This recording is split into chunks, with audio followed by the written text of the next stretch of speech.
I did no vex for me. Say I never call you since, but I hope that you are well. I hope your market sell. Every day I dey pray for you. Make you Baba God bless you. I never forget you. I gon' forget you. See my shoulder, make you rest upon me. You know I got you. Now me be your friend indeed. The money don't show now. I don't keep some for you. You know go so far. Cause anything I get now for me and you. How are you, my friend? How do you do, my friend? I know sometimes it be like say nobody sent you. That's when I lie. I did for you, my friend. How are you, my friend? How do you do, my friend? I know sometimes it be like say nobody sent you. That's when I lie. I did for you, my friend. Oh, Remy, tata, you always stay in my mind. Padi me gone, gone, gone. I cherish you with my life. Don't worry yourself, oh. Everything go day alright. And if anybody try you, you know it's gonna be on sight. See my shoulder, make you rest upon me. You know I got you. Now me be your friend indeed. Oh, money don't show now. I don't keep some for you. You know go so far. Cause anything I get now for me and you. Yeah. How are you, my friend? See you, my brother.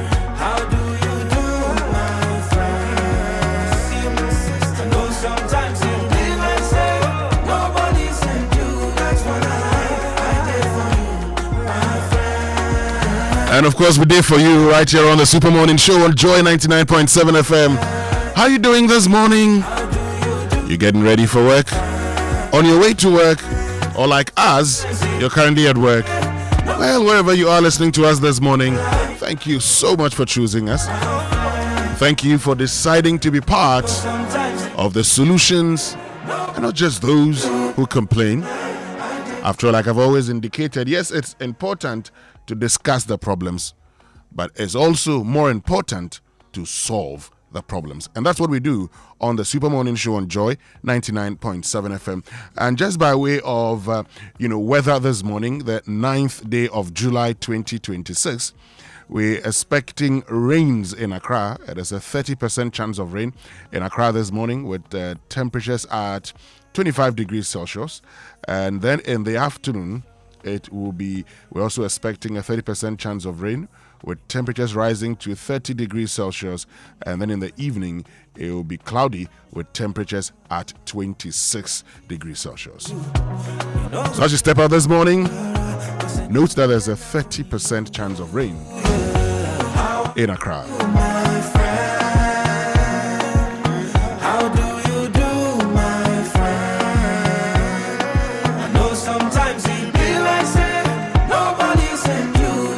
But this morning, I want to ask you a question.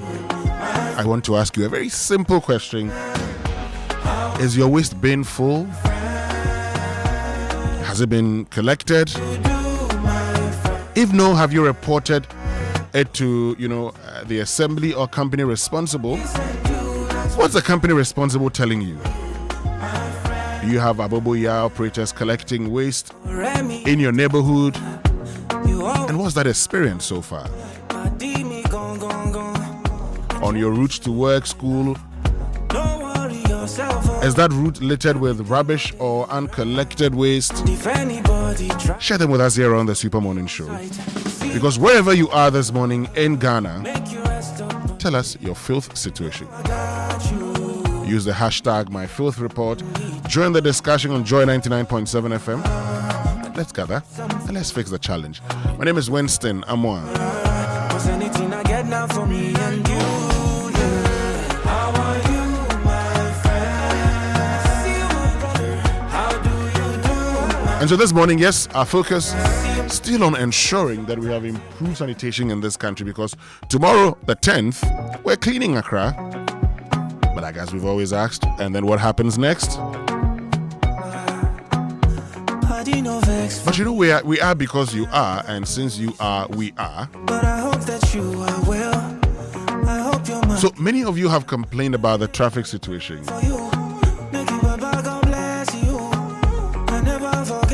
around, TT Brothers on the Dawenya to the motorway stretch. I got you. Has the traffic improved or is worsened? Money don't show. Okay, this morning I don't keep some for you. we're back on that road. We know that the pothole at TT Brothers was fixed, but sadly in Ghana, the rains have washed that away. So there we go, back to the problem. Our correspondents are there this morning to assess the situation and tell us what's happening. But if you're on that road, if you use that road, why don't you start by telling us what the situation is today? And something that's so concerning this morning, financial fraud cases in Ghana rose 63% in 4 years, from about 15,000 in 2022 to nearly 25,000 in 2025. And the Bank of Ghana, reports, and we are told that money at risk from fraud has also increased from 82 million to 101 million. How is this happening? Is a conversation we're going to be having here on the Super Morning Show. I'm Winston, Amoah. And my name is Kojo, Yankson. Troubling details about those fraud numbers, right? Yeah. And a lot of it is mobile money. Exactly. Yeah. Well, today I think it's one of the opportunities we'll take to educate ourselves on this. Why exactly is mobile money still so susceptible to fraud?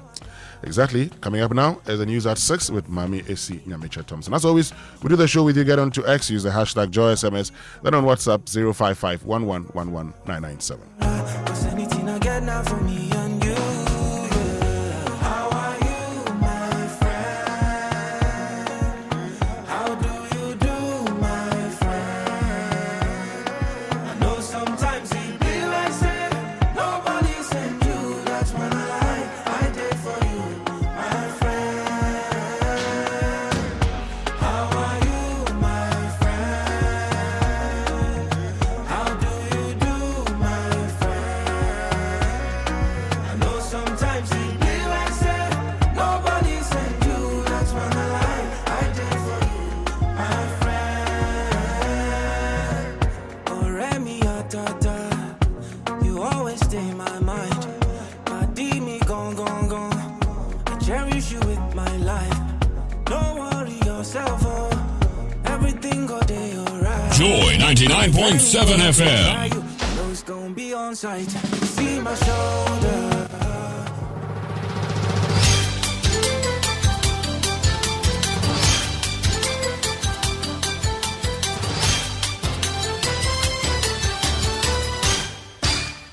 Hello, good morning. Welcome to the news at 6. It's live on Joy 99.7 FM, hits 103.9 FM in Accra. In Kumasi, we're on Love 99.5 and in all 16 regions of Ghana via partner stations. Also live on myjoyonline.com, X Spaces and YouTube. This morning, Ghana's criminal justice system set for transformation as Parliament passes Community Sentence Service Bill 2026 into law. All those in favor of the motion say aye. All those against say no. Honourable members, the ayes have it. The motion listed 21 in today's order paper is hereby adopted. Meanwhile, government describes as baseless the minority's call to dismiss Attorney General Ayine over the 350 million cedi flood relief payout. The minority finds it necessary to use precious time to make calls that are completely misplaced, baseless, and totally unwarranted.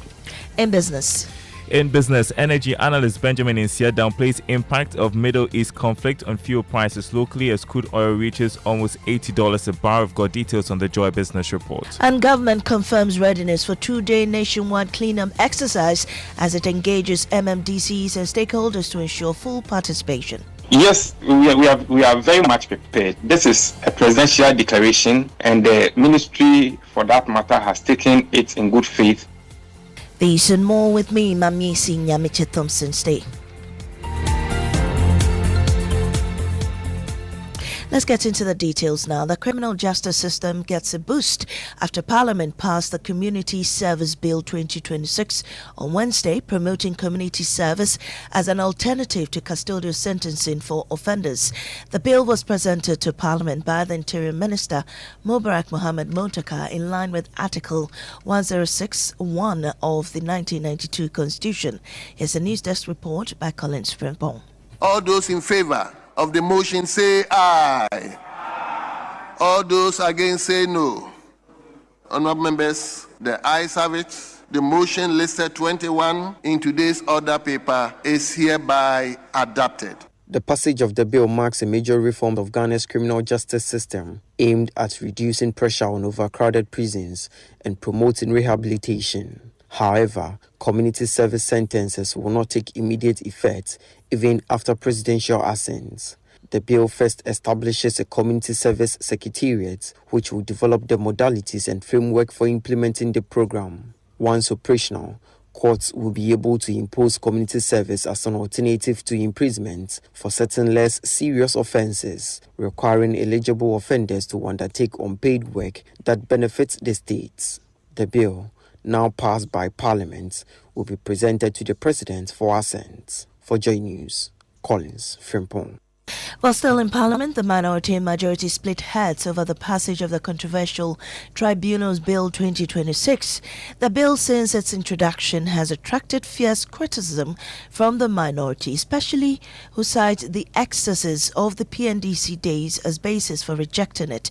James Aveji reports. The debate over passage of the Tribunals Bill 2025 was sparked by the minority, who insisted that there is no need for regional and district tribunals in Ghana, as the existing judicial system is adequate to deal with all criminal matters. The Attorney General, Dr. Dominic Aini, however, mounted a strong defense. Looking at the Constitution, Article 142 of the Constitution establishes the regional tribunals, and they are granted jurisdiction that is equivalent to the criminal jurisdiction of the High Court. And then also, if you go to Article 126 of the Constitution, it says that Parliament has the power to create such lower courts and tribunals as it shall please.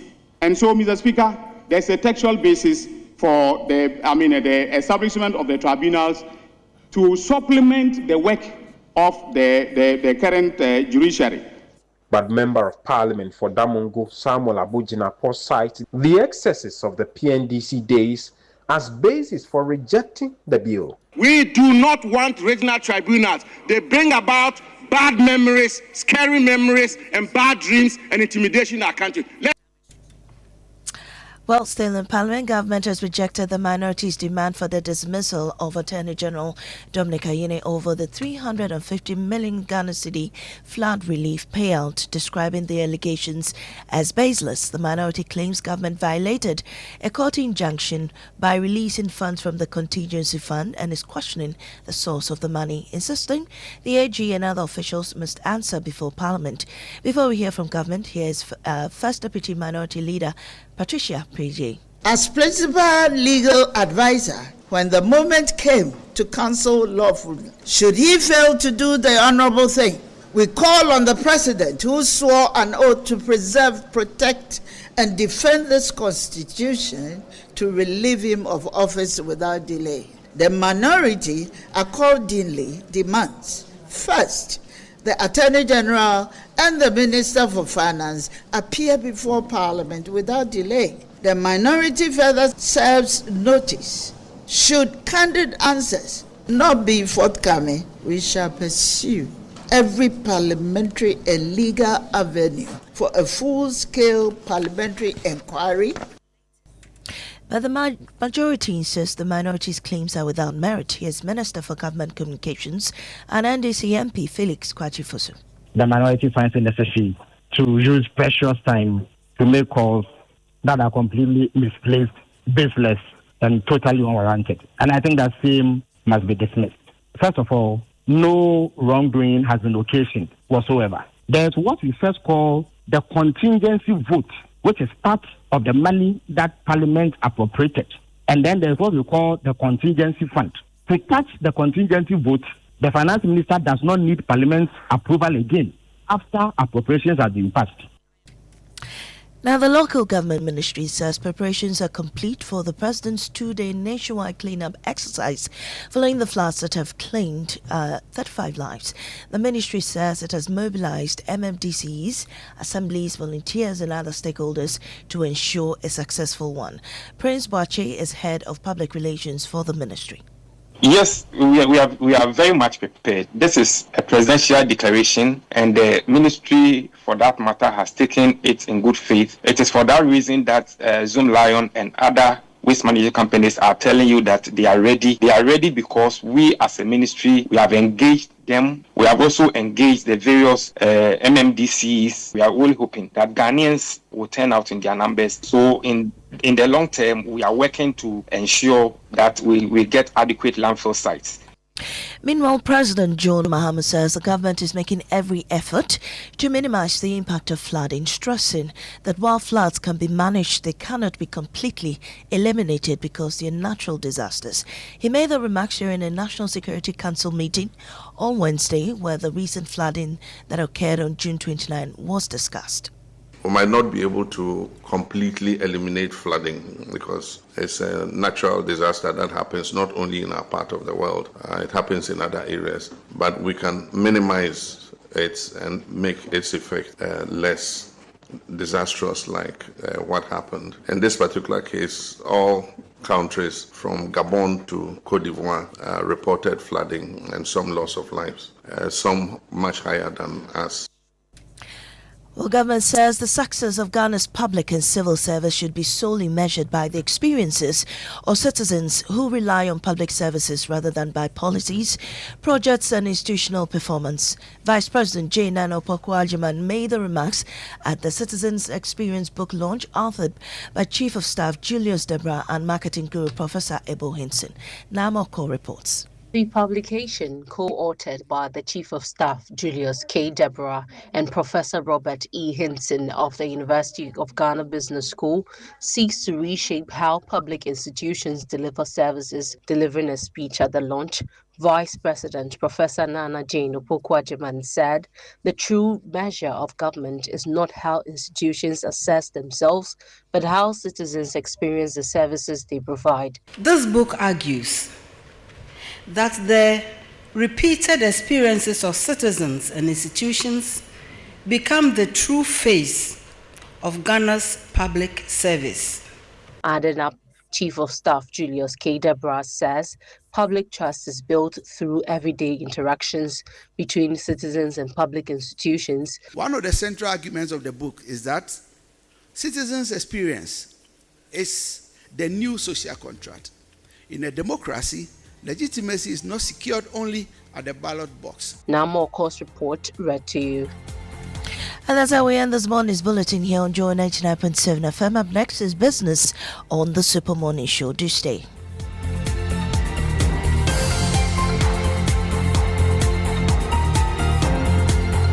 Oh, jump on of the floods that affected a lot of the southern coastal part of our country, I deemed it necessary for us to have a national security meeting to discuss the issues arising out of that natural disaster. It's become a recurring incident, but of course this was far worse than any that we have seen, both because of the vagaries of climate change. It looks like increasingly every year the rainfall is getting heavier, and it means that we have to see what mitigation measures to put in place. And so aside from that, to the pressures of urbanization, Accra being the capital, it is expanding at a very alarming rate, and the desire for land to build is increasingly making people encroach into areas that were formerly reserved for the passage of water and the containment of water. And so, of course, we've asked the Army to get involved in the flood mitigation measures, and then also NADMO and others are involved in relief, spreading of relief items. And so we want to look at what's been happening so far and what the measures we have to put in place going forward would be. Of course, we set up a task force before the incident occurred. They did some limited work in terms of dredging some of the waterways, but I mean, the amount of rainfall that fell this time, it was very difficult to contain. Happily, the Minister of Finance has released some money from the contingency fund for us to be able to finance the mitigation measures going forward. We might not be able to completely eliminate flooding because it's a natural disaster that happens not only in our part of the world, it happens in other areas. But we can minimize it and make its effect less disastrous like what happened. In this particular case, all countries from Gabon to Cote d'Ivoire reported flooding and some loss of lives, some much higher than us. And like we Christians say, in everything we give thanks. And we hope that we should be able to work so that we ameliorate the difficulty that people are suffering. Lion says it has activated 5 transfer stations in Accra to receive refuse collected during the National Sanitation Day exercise. The company says it has deployed the necessary logistics and operational teams to move waste from collection point to the transfer stations for onward disposal. Zoom Lion, as the leading waste management company, we've gathered all our resources, all our trucks. We are using about 25 trailers, about 30 compaction trucks. It will be difficult to mention all the equipment that we are using, but we are bringing all equipment on board to ensure that the problem that we have and the cleanup that the President has mentioned, it becomes successful. But even before the nationwide cleanup begins, concerns are mounting over where the waste will eventually end up. Environmental engineer Dr. Juliet Ohime says while the transfer stations are a positive intervention, governments must urgently expand and properly manage landfill sites to prevent the exercise from creating another waste challenge. The actual issue is there is not much investment in our waste management. So even after the collection, what happens to the waste? Even after the collection, what happens to the waste itself is something that, that's a whole conversation on its own. We don't do enough recycling and we don't even do sorting of our waste, which also means that everything will have to be sent to the landfill sites. And the landfill sites are almost full. And so because Taxi and Tricycle Association says it's ready to support the exercise. The coming sanitation day, we are there. The previous one that they are doing, they assemble always in JJS. So when they inject, they tell the number of people that they needed. So we send them there to go and help them do the sanitation. Previous like AME, Waste Management Department, Kaneshi, they used to engage us previous time ago. They'll tell us, they need Tricycle 200. And when we go, they'll give us fuel and TNT for the day. But as of now that they announced the sanitation day, we are waiting. Any assembly that can engage us, we are ready. Any organization that needed us to come and support, we can support. But right now we cannot. Zoom Lion maintains it fully prepared for the exercise, insisting the transfer stations, equipment and operational teams are in place to ensure waste collected during the nationwide cleanup is efficiently managed. Zoom Lion as a company, we are ready with all our resources. We have transfer stations that were not 9.7 FM and the 6 a.m. news brought to us by Absa Bank Ghana Limited. Your story matters, and Total Energies Total. We go the extra mile for you, which means we can bring you the Joy Business Report brought to us by Omni Basic Bank, not just another bank. Akbafu. Hey.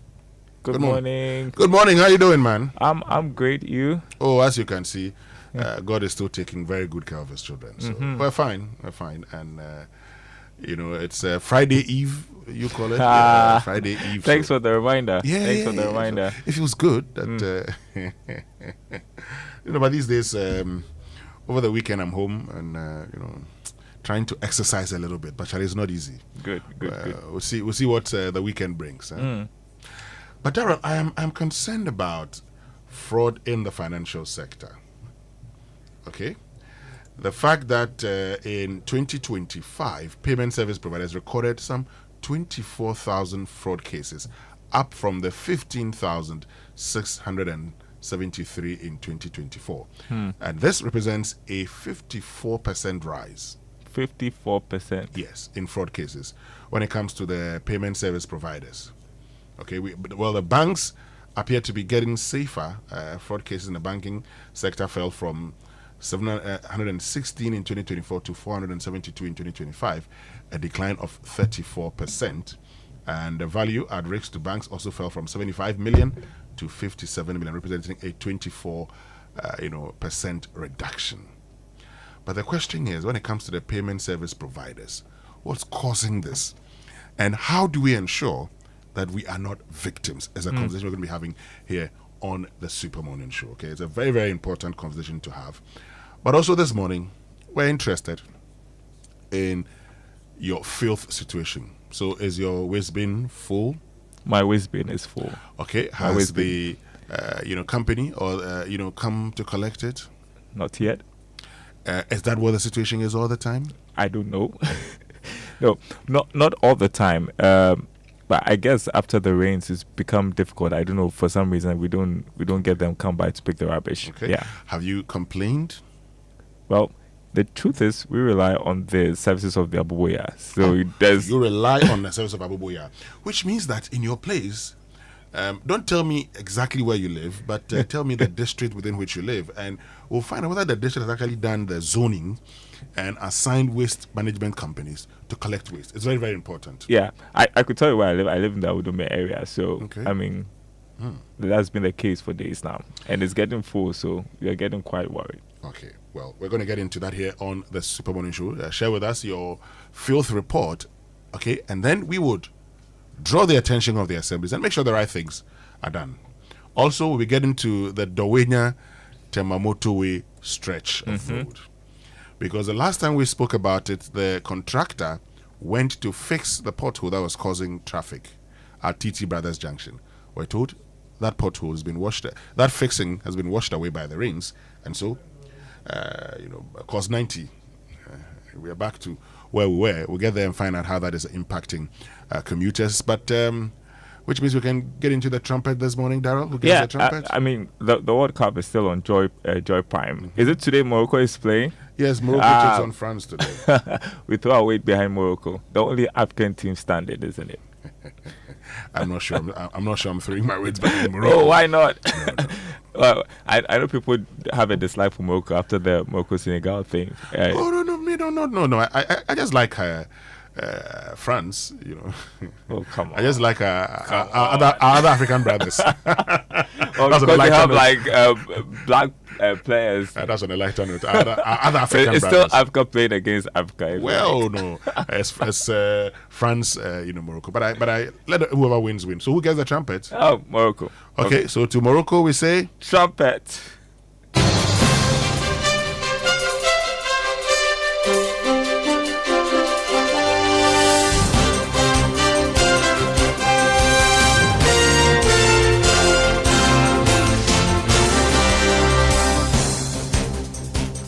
Hi, welcome to the Joy Business Report. Coming up this morning, energy analyst Benjamin Isia downplays impact of current Middle East conflict on fuel prices locally as crude oil reaches almost $80 a barrel. Also coming up, new Bank of Ghana report shows staff of banks and other financial institutions are still involved in fraud like cash suppression and manipulation of documents. We hear from the Bank of Ghana as well as the Ghana Association of Banks. Plus, Ghana reference rate for July goes up marginally to hit 10.59%. due to recent spike in cash reference rate as cost of credit is expected to increase in the coming days. Details coming up.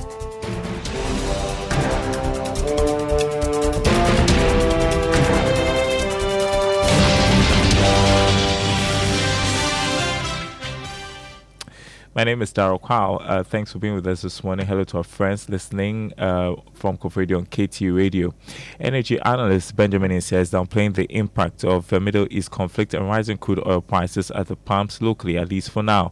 Crude oil prices have shot up significantly over the past few days to $98 a barrel after the U.S. launched fresh attacks on Iran over the dispute emanating on the usage of the Strait of Hormuz. Mr. Insian has maintained that the city's current stability could dampen the expected shocks. Ghana doesn't use crude in setting petroleum prices, but there's a correlation between the price of crude. That's positive correlation between the price of crude and also the price of finished products. So the assumption is that when crude prices increase, price of finished products will also increase. But the transparent manner within which the NPA and its agencies or petroleum service providers set the prices of petroleum, I think that we are likely only going to see the impact in the coming window and not this current window. So if the assumption is that price stays safe, the price of petroleum products at the pump may increase in the coming window. However, if these parties are able to settle within the shortest day and the price begin to decline, it means that in the coming window, prices are likely even going to decline further as we are observing in this current window. The other part also has to do with the appreciation. Fortunately for us, I've realized that the city is also seeing some form of appreciation. So the X pump may be stable in the next window, which begins on 16th of July. You heard energy analyst Benjamin Insia. Now, a new Bank of Ghana report has revealed that staff of banks and other financial institutions are still involved in fraud cases. Most of the workers were caught in cash suppression and manipulation of documents. The report has however showed that their involvement has dropped significantly. James Ishen has the rest of the story. According to the Bank of Ghana's 2025 fraud report, the number of employees involved in fraud across banks and specialized deposit-taking institutions dropped from 365 in 2024 to 219 in 2025, representing a 40% decline.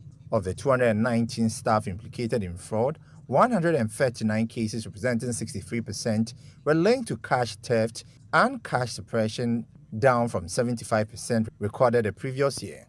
However, despite a decline in staff involvement, the Bank of Ghana said only 75 employees were dismissed in 2025, representing 34% of all staff implicated in fraud. The figure is also a 52% decline from the 155 dismissal recorded in 2024.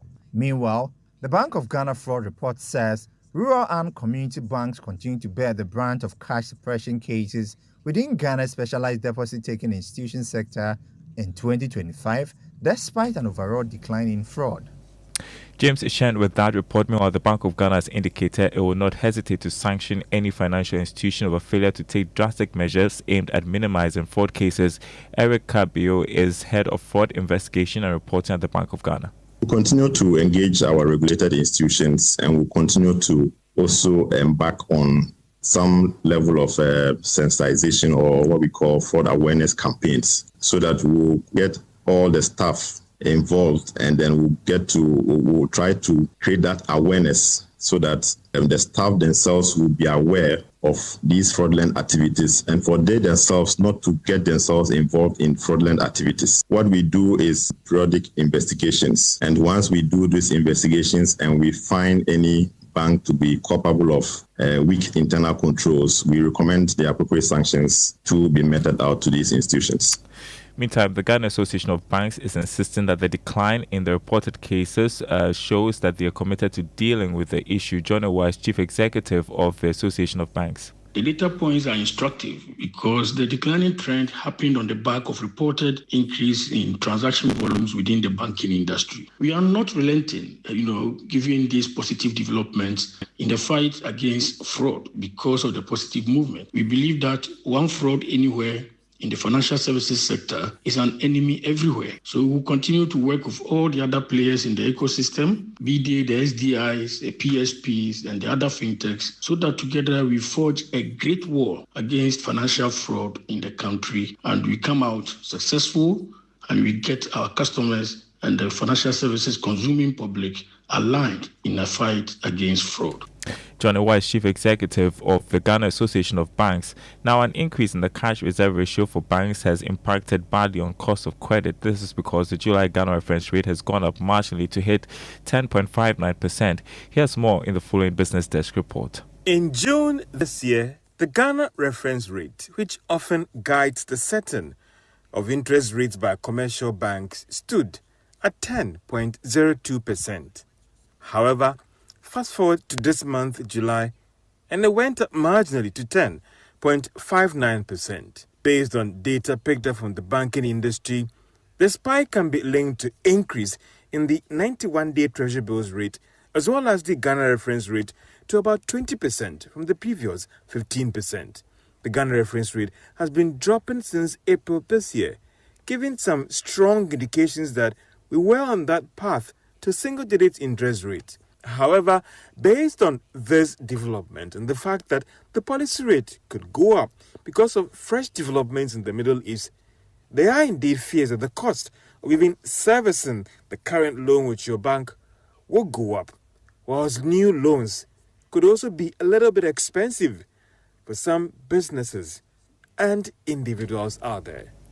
We've got some more news for you this morning. Accounting firm PwC is projecting favorable economic outlook in the coming months. Speaking on the sidelines of the launch of the PwC Ghana 2026 Banking Survey in Accra, senior partner Vish Eshiabo emphasized there might be the need to maintain the policy rate to help manage the expected shocks. If you listen to the governor's remarks from previous MPC meetings, he's always indicated that that risk was there. But he's also indicated that that risk was taken into consideration in terms of holding the rate flat at the last meeting.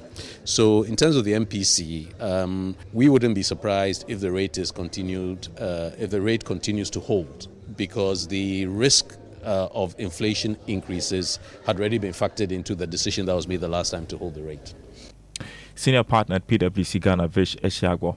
Now, Ghana Revenue Authority has begun a process to sanction some businesses found to be using online tax filing channels without paying the declared taxes.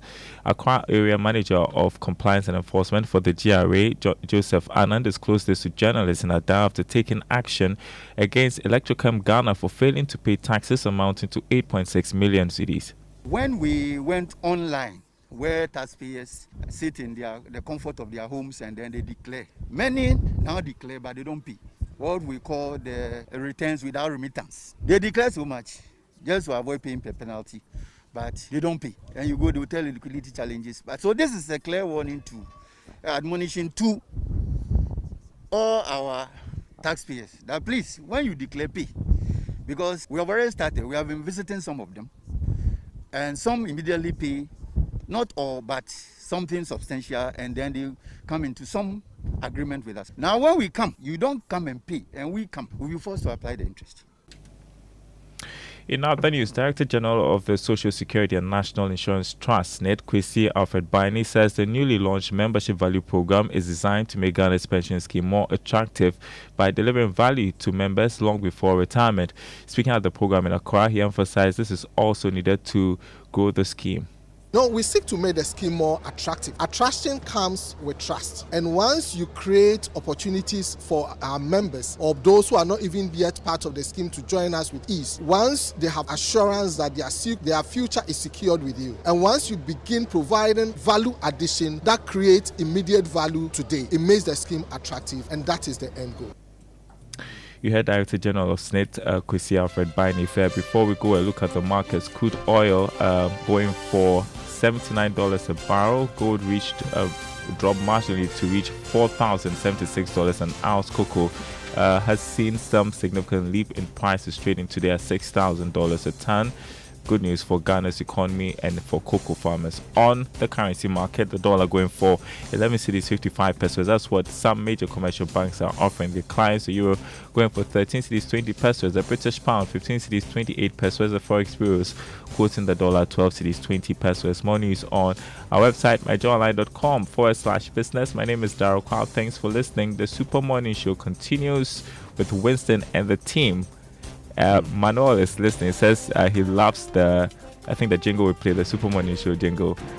This is joy, don't you know? It's a Super Morning Show. Good morning, Manuel. Okay. Good to hear. All right. Good morning to you, Manuel. Because of you, we'll drop it often. Often, yes, we will. Does he want us to sing it? Can you sing it? For him? We can do it live. Honorable member. Darren, how much is cocoa now? $6,000 a ton. Wow, okay. That's impressive. I only hope that we had a good deal with the forward trading, and also we have some for spot sales. Okay. If we don't, then we probably may have sold it already. Oh, Charlie. Yeah, that's how it works. But the good thing is that if it continues like this, then it helps you in determining the price in subsequent sales. That's what would happen. But hey, if you've already sold it, and sometimes we sign 5-year deals, we sign long-term deals with people at certain and we don't benefit, and that's much. it. You're done. Unfortunately, yes. People sending in their field reports. I'm sure you read that. We would read all of them in the course of the program. Yes.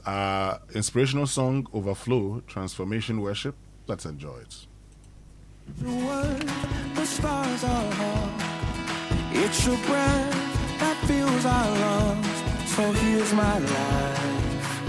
I'm yours. So speak, oh Lord. Purify us with your fire. You are holy here now. Truth and spirit overwhelm us. We're your vessels. Feel us now. Everybody say go. I hear you say it.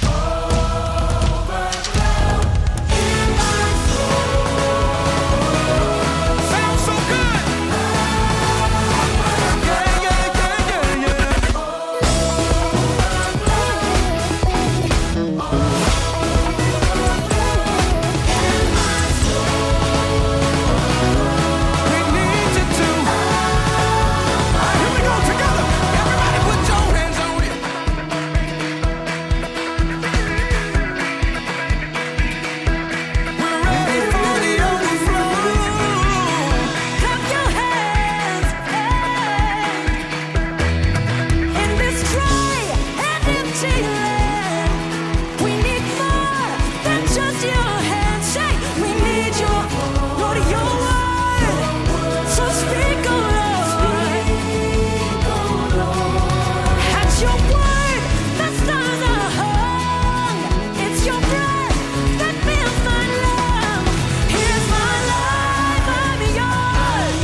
And that's our inspirational song here on the Super Morning Show on Joy 99.7 FM.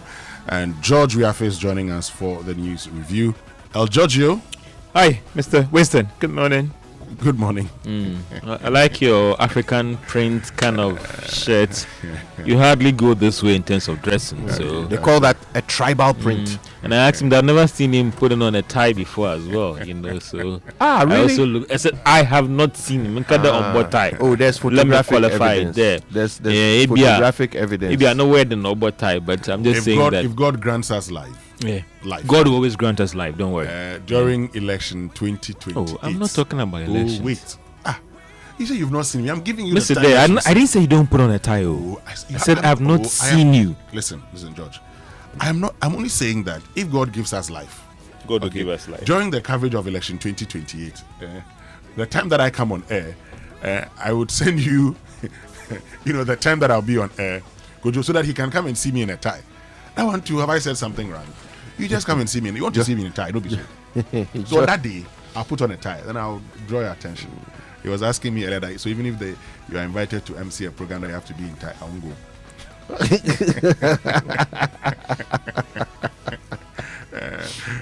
Let me give you a fuel tip for today. Good housekeeping prevents accidents, so keep hoses, tools, and cables arranged properly so they do not create trip hazards or block access routes. A tidy site is a safer site, and Comac reminds you to keep order. Okay. Well, our people say never, so there will be instances that I probably will vary that. Let's learn how to say it right. It's brought to us by Kingdom Books at Kingdom Quality and Affordability are their hallmarks, and Societe Generale Bank Ghana. The future is something must be done. You say either, I say either. Today, I would like you to say this with me. Honey. Honey. Honey. Honey. Not honey. The H is not silent. Please make a mental note of this and practice it as often as you can. Honey. I'm not sure the source of this particular error, but the H in honey is spoken out loud. Honey, which, by the way, is a viscous substance created by bees in their interactions with flowers and nectar. But did you know that honey is made up of secretions not only from bees, but from other insects too? Yeah, do your research. Fascinating stuff. Honey, not honey.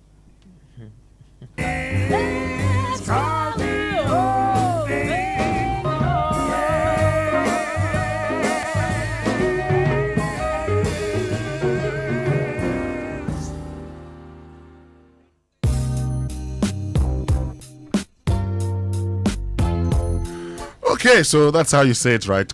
You're asking about the source. So, honest is honest. That's where it's coming from. Yes. So that's the confusion, So you're learning, honorable is not honorable, it's honorable. Therefore, it must be honey. Then the next moment you see, those who probably sometimes believe that H is always silent when you only see the letter H, it's silent. So then you say so then they say ani or oni. Some will go and say oni. But it's good we've learned how to say it right this morning. And look, let me tell you about Kingdom Books and Stationery Limited, because if you're looking to upgrade your workspace or restock your essentials, Kingdom Books has something special just for you. Come through and enjoy unbeatable deals on all your stationery needs, from notebooks, pens, printers to school and office supplies. You have big discounts up to 70%, top quality products. Bring your family, tell a friend, and don't miss out on these amazing offers at Kingdom Books Yard Sales.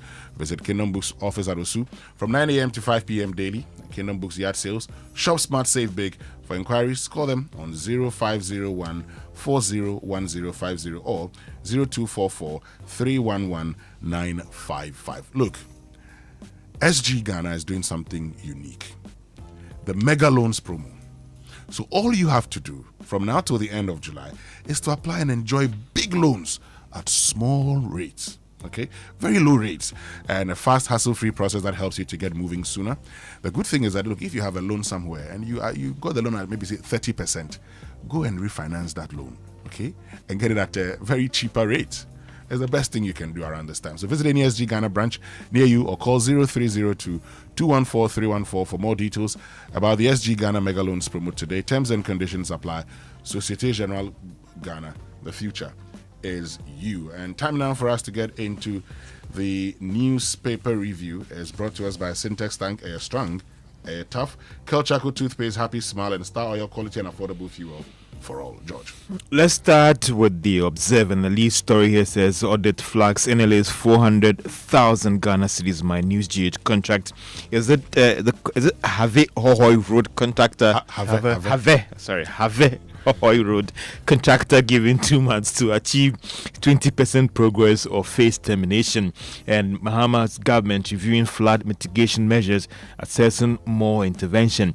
Also, Dr. Pamela Graham's appointment, a win for every Ghanaian woman as the Auditor General over. That's the Observer newspaper. That's the headlines in there. The Inside also has a story about resetting Ghana's public service. VIP demands fair judgment and promising better delivery.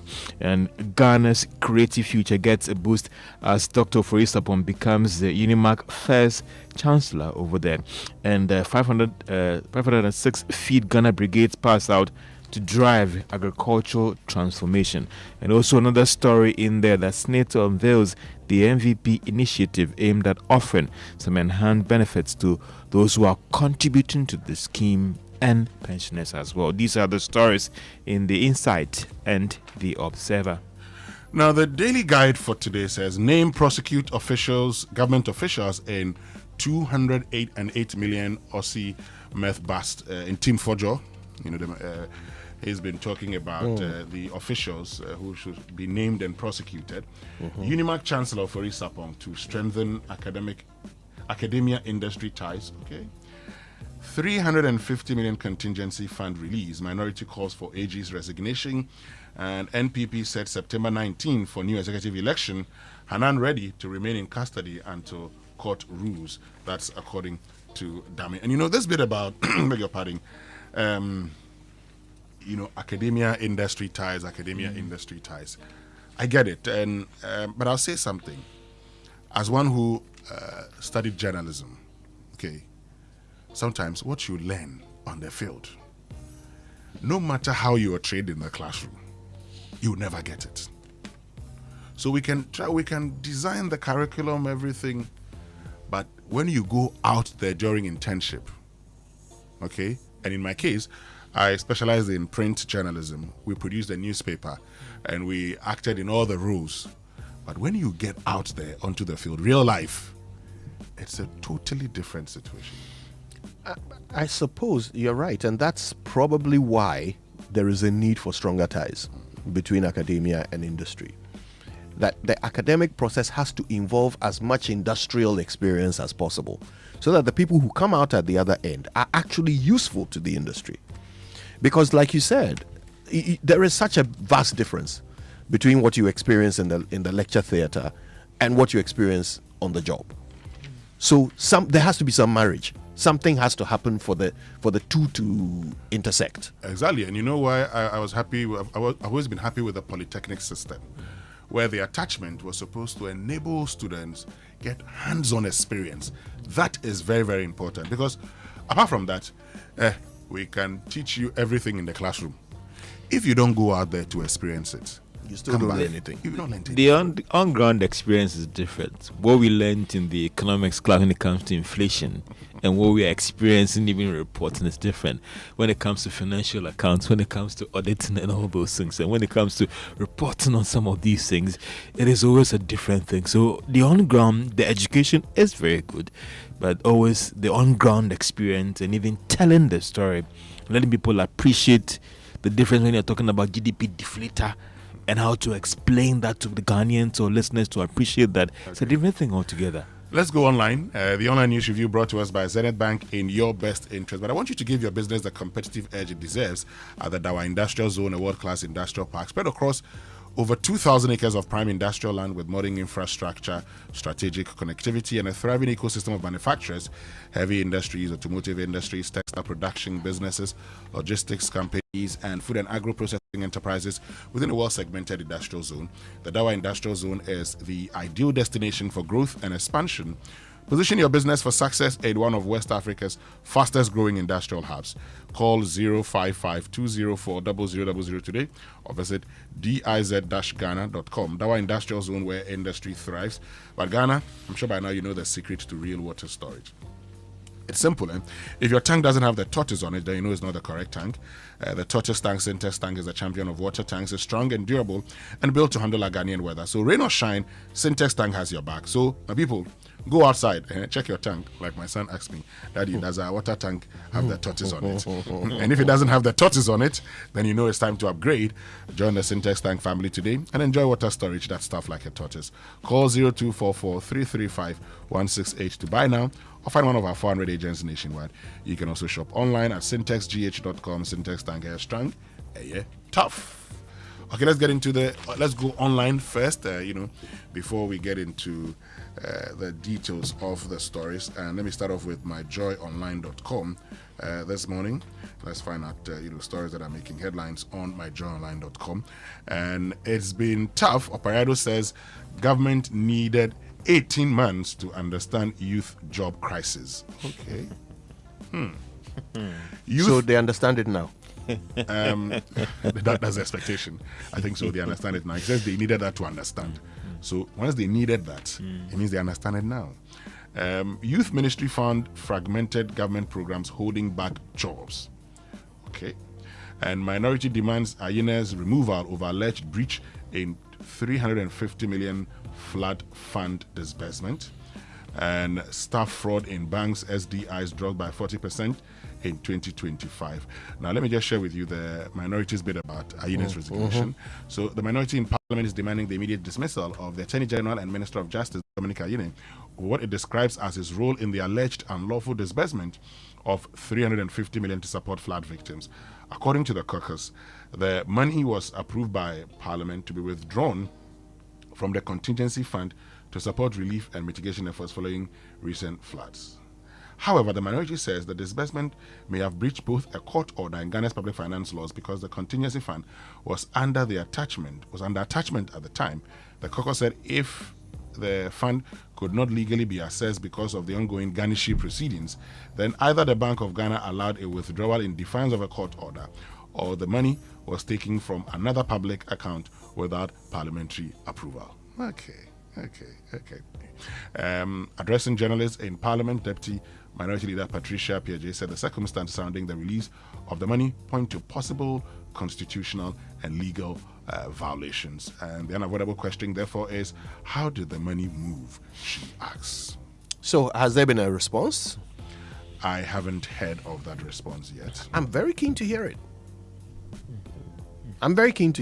If our accounts are actually frozen, how are we getting money out of it? And who froze our contingency fund? Yeah, well, it's a question for the gods to answer. Let's look at another interesting story in The Observer, and it says that now President John Mahama says the government is reviewing existing flood mitigation measures and assessing additional interventions following the devastating floods that recently affected several communities in Ghana. Now, speaking during a national security meeting on the aftermath of the disaster, the president said that the review is aimed at strengthening the country's response to increasingly serve us or deal with the flooding driven by climate change and rapid urbanization. And it's good that this thing is being reviewed, and it should come in time to help deal with the situation in the metropolis. And for me, if you look at what is happening in Accra now, post the flooding, it's really nothing to write home about. Another story here says that the Ghana Revenue Authority has confiscated 18 trucks of cargo to the school feeding program. And the Ghana Revenue Authority has confiscated 18 truckloads of transit cargo intercepted in an attempt to divert it into the local market, actually, and the directive of the Ministry of Finance located them to the National School Feeding Program. So they've seized these goods that were trying to evade taxes, and they are giving it to the School Feeding Program. Some would say it is a good initiative, but also some would say that what happened to the practice where these things are auctioned and given back to the state? Some are saying that, well, it's also going a long way to minimize the expenditure of a government agency. So do you auction these goods to realize the money, or you give them to a government agency? Winston, their accountant. you understand me? Because I get what Kojo has brought in the goods worth 100 million Ghana. He was trying to evade tax. Now we've caught Kojo. We've taken the goods from him. Do we auction those goods to realize that money, or we give it to charity or a government agency that may end up also minimizing the expenditure of that government agency? So in giving it to the government agency, is the government agency paying for it? Now, if the government agency is not paying for it, what it means then is that, I see it this way, the funds that a government agency would have spent on that could be used for something else. Yeah. But yes, so in that case, you probably would say, okay, that's good. So the release that government would have made, would make a release and say, Education Ministry, you need this amount of money. So government holds on to that release. Would it be channeled into other sectors? How do we track that? For me, that's the most important thing. So how do we track that and say, okay, the money that was supposed to have been released for feeding, because of the fact that we got food freely, we were able to channel it to another source. In any case, when you pay taxes and it gets into the consolidated fund, its usage is broad. Okay, so the black hole of the consolidated but this should have come under the target of the Ghana Revenue Authority, right, in terms of realizing these taxes. So if that money is not coming to GRA directly, would they also end up missing their target for tax collections? Well, GRA could miss their targets, but the point also is that this person that has evaded the taxes, once the GRA is supposed to, sanction them also. And that's something we should talk about. But Kojo, earlier we were talking about the minority calling for the head of, calling on the government to sack Dominic Ayine. Yeah. Listen to the deputy minority leader, Patricia Piaget, and then I'll share with you the response of government. Listen to her. As principal legal advisor, when the moment came to counsel lawfully, should he fail to do the honorable thing, we call on the president, who swore an oath to preserve, protect, and defend this constitution, to relieve him of office without delay. The minority accordingly demands, first, the Attorney General and the Minister for Finance appear before Parliament without delay. The minority further serves notice. Should candid answers not be forthcoming, we shall pursue every parliamentary and legal avenue for a full-scale parliamentary inquiry. Okay, so that's Patricia Piaget. Now, let's listen to the Minister of State in charge of Government Communications, Felix Kwachiofosu. The minority finds it necessary to use precious time to make calls that are completely misplaced, baseless, and totally unwarranted. And I think that same must be dismissed. First of all, no wrongdoing has been occasioned whatsoever. A family that has been in litigation with government over some land dating back to the 1930s. And for that reason, he was unable to release the funds so that he does not go against the court order.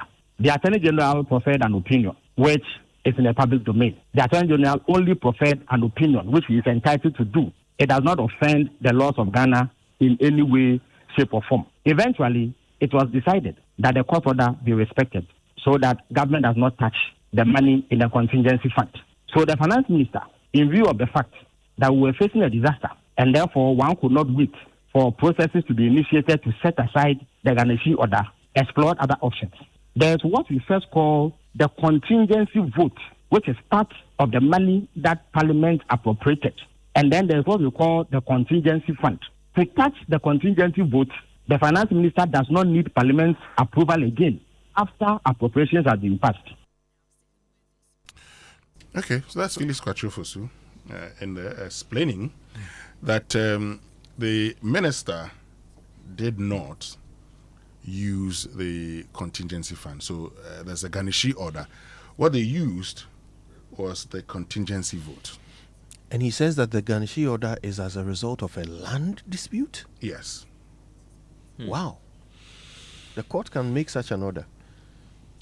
So let me quickly do something. The nation's contingency fund can be Ghanishi'd. Contingency fund. Mm-hmm. Interesting. Kojo, Winston, let me do a story that for most who have been following our correctional system in this country will be happy about. Parliament approves community service bill to reduce custodial sentencing. Now, Parliament passed the Community Service Bill 2026, establishing a National Community Service Secretariat and introducing a community service as an alternative to custodial sentences for persons convicted of specific category of offences. The legislation creates a legal and institutional framework for implementing a community service with the aim of expanding sentencing options available to the court whilst reducing the country's reliance on imprisonment for minor and specific offences. And if you look at our prison system today and how it's choked, and somebody taking maybe just one plantain and is given maybe 10 years or something, I think that this is a very good thing that we should all celebrate. That whilst we are complaining about our gutters being choked and weeds all around, some of these people can just do these things, and it could go a long way whilst you reduce the human traffic and volumes of persons in our prisons. We put some of these persons to some good use in the community. Yeah. I think it's a very good thing, Kojo. There are distinct advantages to community service. The United Kingdom has been running a community service system for decades. And first of all, it means that a lot of work that they might have had to procure gets done without them having to spend on labor.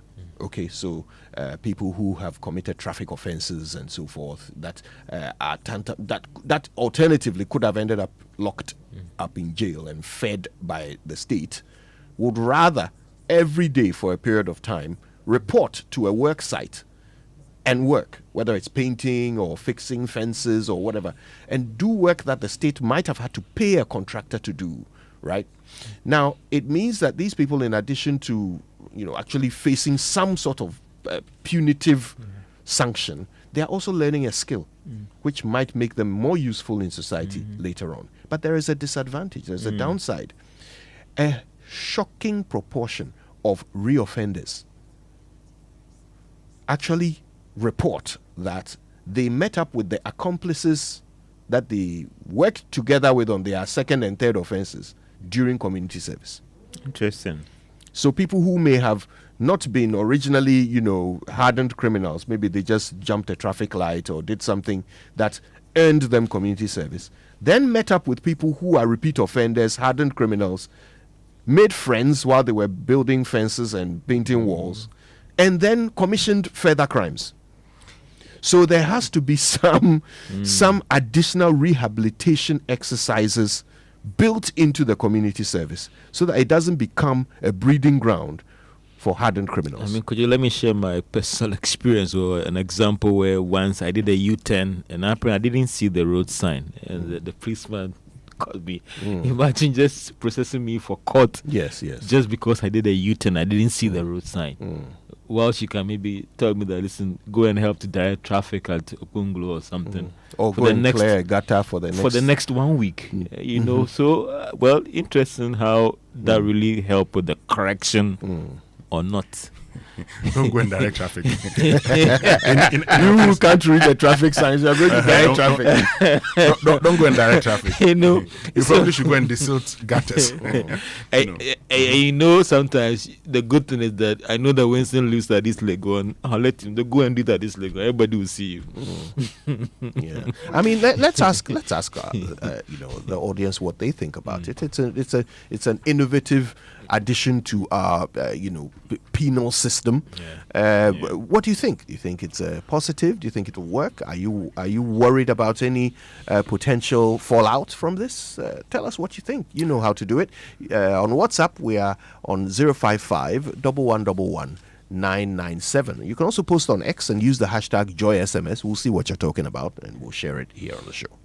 Which means we can bring you the BBC News now, brought to us by Fidelity Bank. Believe with us. Glyco, we cushion you for life, and Oba Spaghetti is made for you. Call your people, call your crew, everybody come chop Oba. No go stop. Oba come chop, everybody chop. Talk of new taxes to fund public spending spooked some on Wall Street.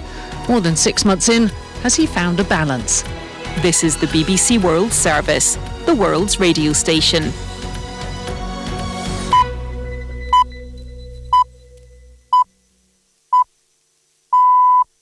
Welcome to The Inquiry on the BBC World Service. In Kenya, hundreds of women have been murdered because of their gender. We are very devastated, we are sad, we are broken, and we speak with so much anger because we feel like the government continues to put us in the sidelines. The president has promised to make changes. What we got from him as the task force was his pledge that he's going to implement. So as we speak now, I have no reason to doubt the president. Gender-based deaths are a global crisis. It's more prevalent in Latin America, in the European continent, in the Russian Federation and Latvia, and in countries of Africa. This week we're asking, is Kenya serious about ending femicide? The political will is there, but the response is rather slow. I'm Charmaine Cozier. Join me on The Inquiry after the news.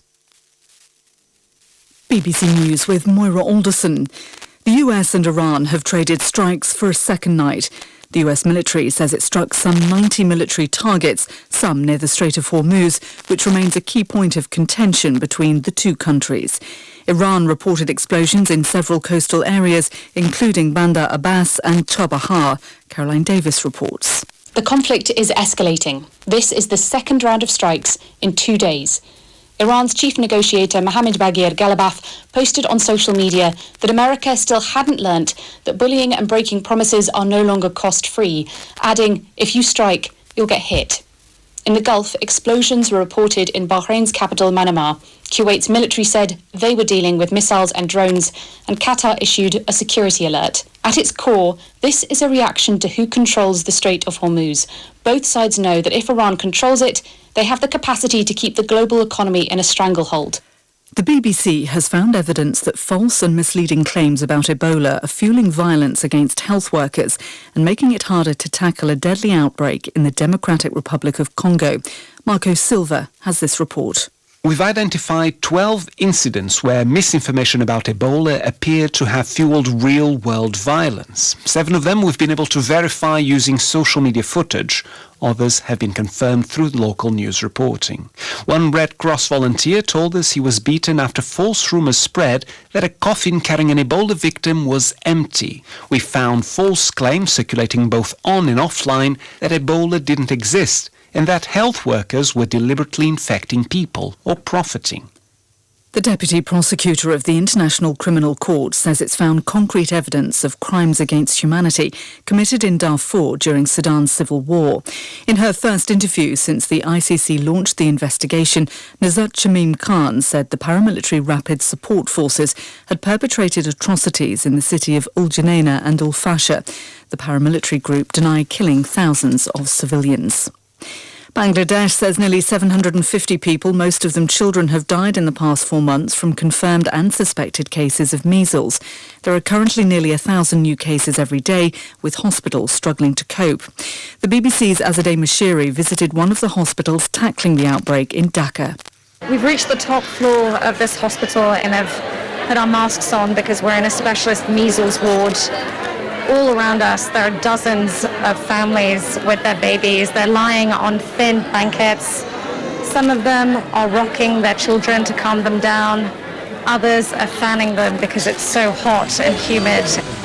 Hospital officials have told us this ward has more than double the amount of patients it can handle, and they've run out of beds. BBC News. A Democratic Party candidate for a US Senate seat in the upcoming midterm elections has said he's suspending his campaign. In a video posted on social media, Graham Plattner also denied sexual assault allegations that sparked recent calls for him to leave the race in the US state of Maine. In recent months, following the allegations, he'd lost financial support from his party. A zoo in southern China has called on the public for help in locating over 100 animals that escaped in the aftermath of deadly floods. Typhoon Maisak hit the Guangxi region, killing 39 people and forcing tens of thousands to evacuate. The zoo's enclosures were damaged too, allowing zebras, deer, alpacas and other animals to flee. The authorities in Venezuela say the number of people now known to have died in the twin earthquakes that struck last month is more than 3,800. Thousands still remain unaccounted for. Warren Bull has this report. As Venezuela's government tries to recover the bodies of the dead and provide humanitarian aid to tens of thousands of people made homeless by the quakes, it's called for the release of assets frozen abroad. Some of those assets are held by the Bank of England under UK sanctions against Nicolas Maduro, who was ousted by the US military in January. The interim president, Delcy Rodriguez, says she's written to King Charles, asking him to secure the release of around 30 tons of Venezuelan gold, worth around $4 billion, to be used for reconstruction. Colombia's president-elect, Abelardo de la Espriella, has announced that the South American country will join the Shield of the Americas on his first day in office next month. The US president has been promoting the initiative, which aims to combat drug trafficking in the region. Colombia is just the latest country in South America to strengthen ties with Washington. That's the latest. BBC News.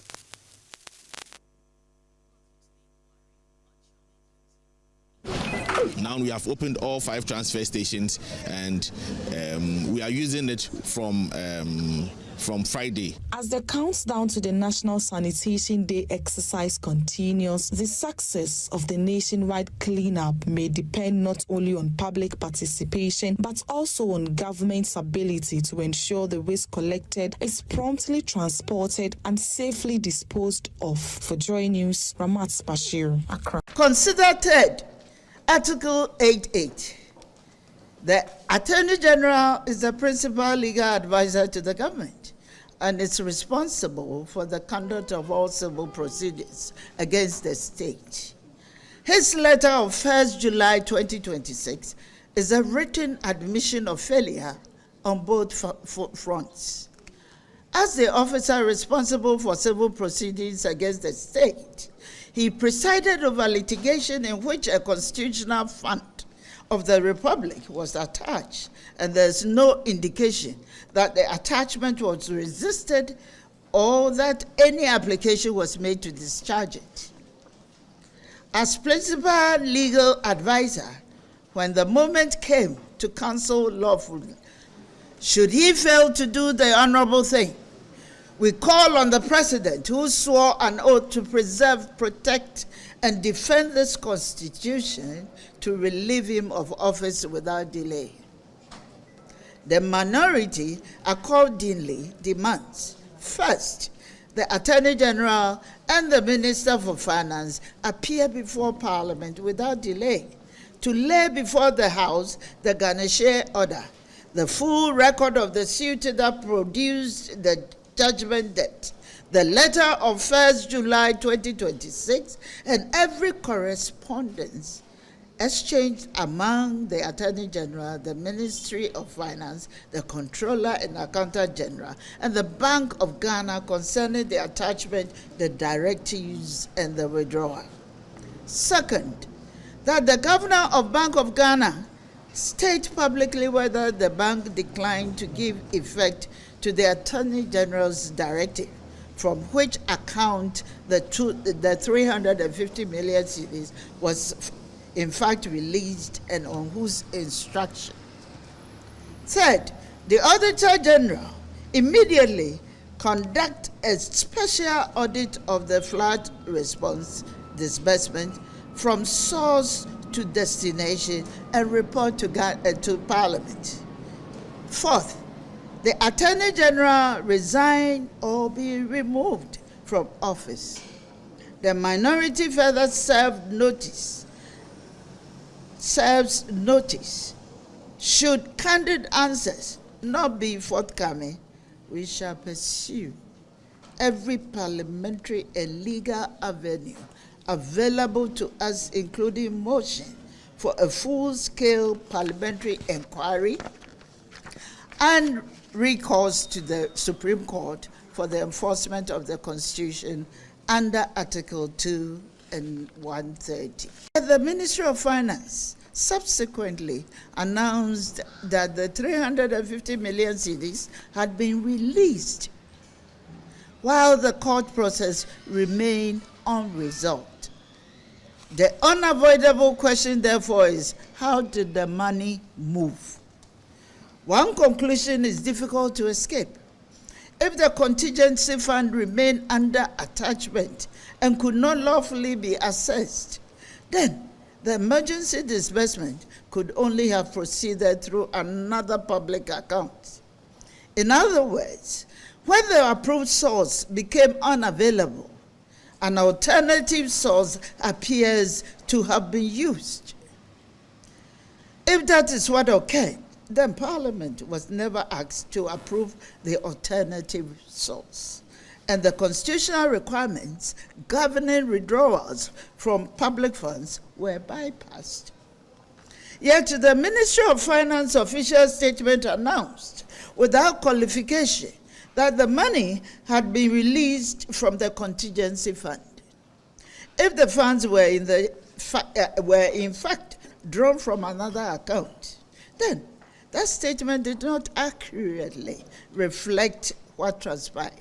If the 350 million was drawn from any account other than the contingency fund, then the approval Parliament granted was never executed. The withdrawal that was executed was never approved. And the Constitution and the Public Financial Management Act 2016, Act 921, which criminalizes unauthorized withdrawals of public funds, have been violated in broad daylight. Let's start by giving me your general first view of what 1.5 years have done for you in terms of your ability to satisfy yourself that you are now on the right track to delivering on the big ticket items? Just broadly. Well, how would you score yourself broadly? 1 year, 1.5 years from now, not in terms of success or in terms of your ability to say, now I'm on a path to delivering. Satisfied with where you are now, or you think there's still things holding you back? Thank you, Evans. Good evening to your viewers.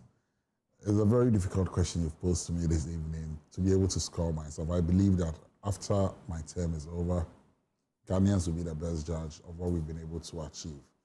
But like I've always said, youth unemployment and youth issues are very broad. And over the years, we treated youth issues as footnotes in other ministries' agenda. Luckily for us, His Excellency President Mahama, seeing what some of us saw, decided that he needed to establish a ministry for youth development. Once again, I must say something. 4 agencies. The releases come in as and when. For instance, yesterday I was with the CEO of the YEA, and he just told me that some allocation is coming in. Just this afternoon, around 4:30, I got a letter from the Finance Ministry making some allocations to National Service for one of the special programs we are running. Okay. You understand? And so, until I'm able to put all those figures together, I'll not be able to tell you. But based on what you've seen so far, are you happy compared to last year? Is that an improvement over last year? For the whole year, 45. So you see, last year we were a new ministry still setting up. Yeah. And even at the time the budget was being prepared, I still didn't even have a budget office. I remember that you told me that. So we were still, and so comparing last year to this year, it may not be accurate. Will not be fair. So maybe next year. So, but first 6 months of this year, happy with what you have so far, released to you. So if you ask whether we are happy, I'm sure no ministry is happy with what he has. Because, like I said, we inherited a very difficult economic situation. Just last week, late last week, Friday or this Monday, we had to pay 700 million for Eurobond. These were commitments we came to meet. And so, no matter how much money the government rakes in, there are huge debts to pay. And the revenue that comes to the ministries, departments, and agencies is the money collected, the taxes collected. That same taxes are having to be used to pay salaries. That same taxes are having to be used to support government programs. And that same taxes are being used to service debts. Clear cases, the 700 million that was just paid on Friday or Saturday, to be able to meet the conditions that we set for ourselves when we've defaulted in restructuring of our debts. And this government doesn't want to default again. And so if not for those commitments, I believe we would have received more as ministers. But that is the challenge we face, and so this is what we must deal with. And as a country, if you are part of a team, you make up for the shortfalls. So, for instance, if Ghana is playing and Jerome Opoku gets injured midway, Ajeti must run in to cover for him. We see the problem. We know the problem. We knew the problem before we came into government about the mess the last administration left us in. And so in fixing that mess, some shortfalls will definitely arise. Within the last 1 year, 6 months, it's been very tough, that I must admit. It's been very difficult and it's been very challenging. But I've always said that if you want to fix a problem, and the problem with youth employment or youth unemployment is that youth issues are, I call them, to invest in young people is an investment. People, arrested development. Yeah. Kojo, Robert sends us a video. Traffic at Atala Kasua Road. Oh. Bad. Another weekday. And Robert will not be the only one sending us message from that side. So I don't understand why, this particular road, we've been talking about it for weeks. Why hasn't anything been done about it? Every time you activate the phone lines like we're about to do right now, you would get people calling and say, well, I'm stuck in traffic at Atala. Yes. Churchill, it's such a waste. Such a waste. Productivity just going down the drain as we sit still in traffic just because of some poorly managed construction or some poorly constructed road, or just some poorly done work. And you know, when you spend 3 hours in traffic, 3 hours getting to work, 3 hours getting home, that's 6 hours in traffic. Of the 24 hours, you're actually spending a quarter of that in traffic. What is left for your productivity? Folks, you know what we're going to do right now? Tell us where you find yourself, okay? And what the traffic situation is. Are you stuck in traffic? Let us know and draw the attention of the authorities so they fix these problems. The phone lines have been activated now on 0302-216-541 and then 055-1111-997, 055-1111-997 and then 0302-216-541, 0302-216-541. I'd love to know where you are now and the traffic situation where you find yourself. Because as for those from Dowenya to the motorway, you've been telling us the situation, and we're told that, the pothole that was fixed after the rains, there's a pothole again. Yes. And someone sent me a message that says, in the US where he is, he has a house in the USA, every 3 years, they actually fix the road, okay? Let me just read that statement verbatim before I get onto the phone line. It says, in the area of my house in Northern Virginia, US, stretches of roads are resurfaced in about 3 to 4 years, depending on the extent of damage. Let's go to Tuba, where Yusuf is. Yusuf, good morning. Good morning. Yes, I'm calling from Tuba. I currently, I just reached my office at Vanguard. Looks like they are having feedback. Okay, and what's the situation there? I mean, Tuba, what's the traffic situation? Bad. Yeah, the Tuba route, in front of Stockwell Montessori, coming to Tuba Junction, the sun mostly comes down from the mountain. From those who have been excavating the mountain there. So it's the road is so bad. And then when you also drive in front right after the old toll booth, that side too is also so bad that the same problem, the sun also is coming down from the mountain. Then when you move right after the West Mall, they call that place barrier. That place is west. And it is also the same problem. The sand that is coming all over from the mountain, Aplaku mountain coming to, let me say here, all the way to Cuba. Okay. Thank you very, very much, Yusuf, for joining us. And Kojo, that's Yusuf's situation at Tuba. Yeah. And, that area, he's talked about the sand from the mountain. And that in itself is a huge challenge. Indeed. Because, where he's telling us, when you get to the toll booth from that side also, whenever it rains, you've heard people complaining about how the sand takes a part of the road, and so they can't use it, and as a result, it creates traffic. The phone line is still activated on 0302-216-541, 0302-216-541, and then 055-1111-997. I have a question. Yes. So if you spend hours in traffic and inhale fumes and become sick, will your car insurance pay for your medical bills? Well,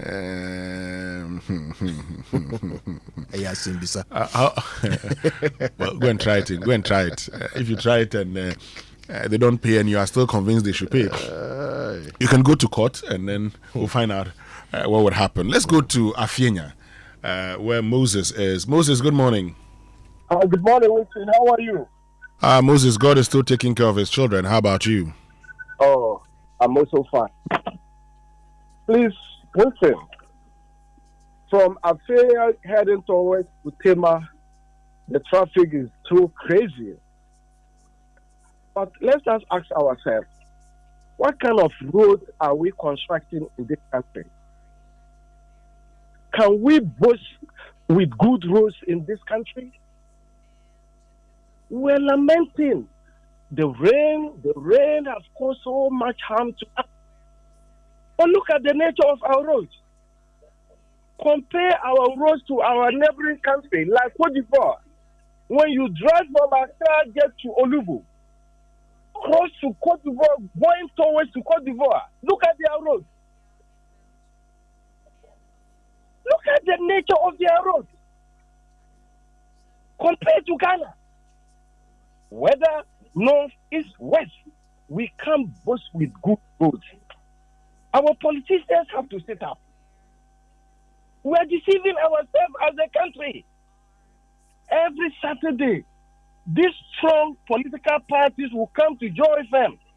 Compare, both they have constructed 1,000 kilometers of road. Let us compare 8 years NPP. How many quality roads are they constructed? NDC, they say big push. Let us hold them accountable before President Mama retires. Thank you very much, Moses in Afienya. Let's stay in Afienya, where Mrs. KKB is. Good morning. Hello, Mrs. KKB. Hello. Okay, I don't think we have her on the line. Please, if you're listening, try and give us a call again, Mrs. KKB in Afienya. But you can also join us on 0302216541 and then 05511119997. 05511119997. Let's know where you are and what the traffic situation is where you are, okay? And Moses makes that point, Kojo, about the challenges and always the comparison, Yeah. Anyway, let's get to Oyarifa, where Soa is. Soa, good morning. Yes, good morning, Winston. Yes, Soa. Yes. I hope everything is fine, Winston. Yes, by the grace of God, we're fine. How about you? Okay. I'm well, sir. I'm well. Great. Now, my concern is particularly about the Accra to Oyarifa stretch. When you leave Accra Kofo station for say Shangri-La and sometimes even up to Okonglo, the traffic is very, very heavy, and sometimes you wonder why the case is so. Because a distance that it could take you, say 20 or say 30 minutes, you would have to spend 1 hour 30 minutes, especially in the evenings. And I would want to believe that it's largely because of the number of private cars on that stretch. Because, Winston, in the course of every evening, if you drive on that stretch and you take a casual look at the private vehicles that ply that street, you see that sometimes just 1 or 2 people are occupying one private vehicle. And you see that across the entire stretch. So my point is that if government could provide some buses or some for instance, the Ayalolo buses, if they could equip the transport company well, and there are more buses on that stretch, it will reduce the number of private vehicles, I should say, who ply that street. And also, I read on the finance minister's Facebook page some time back, after President Mahama had come back from his visit to Japan, that the ministry and the Roads and Highway Ministry was doing some feasibility studies on the 37 roundabout, and the plan is that they want to construct an interchange over there. Winston, I would want to take this opportunity to implore the finance minister to speed up the feasibility studies and get that interchange done, because I believe that if that interchange is done, it would be the best thing that this government would ever do for persons who regularly ply the Accra to Oyarifa stretch. So briefly, that is the point I would want to make. Winston. Thank you very much, Soa. Let's go to Spintex, where Sewa is. Sewa, good morning. Good morning, Winston. Yes, Sewa. Share your thoughts with us. I used to live at 25, and traffic situation actually affected health. And that's why when Kojo mentioned about insurance companies, either taking care of your health due to stress from our road, right? So I had to make the hard decision to get back to Spintex. And so this new house, that's my dream house. Furnished, built at Community 25. But unfortunately, I had to live there for only 2 years and move back to Spintex. And that's a difficult decision to just leave that brand new house over there. But I had to go back every weekend so that I can go to back to Community 25 to go to church and then come back to Spintex Sunday evening. The financial burden on just buying fuel, 2,200 cedis a week, 2 SUVs damaged because you're trying to use alternative routes in the Tema industrial area just to get to Accra.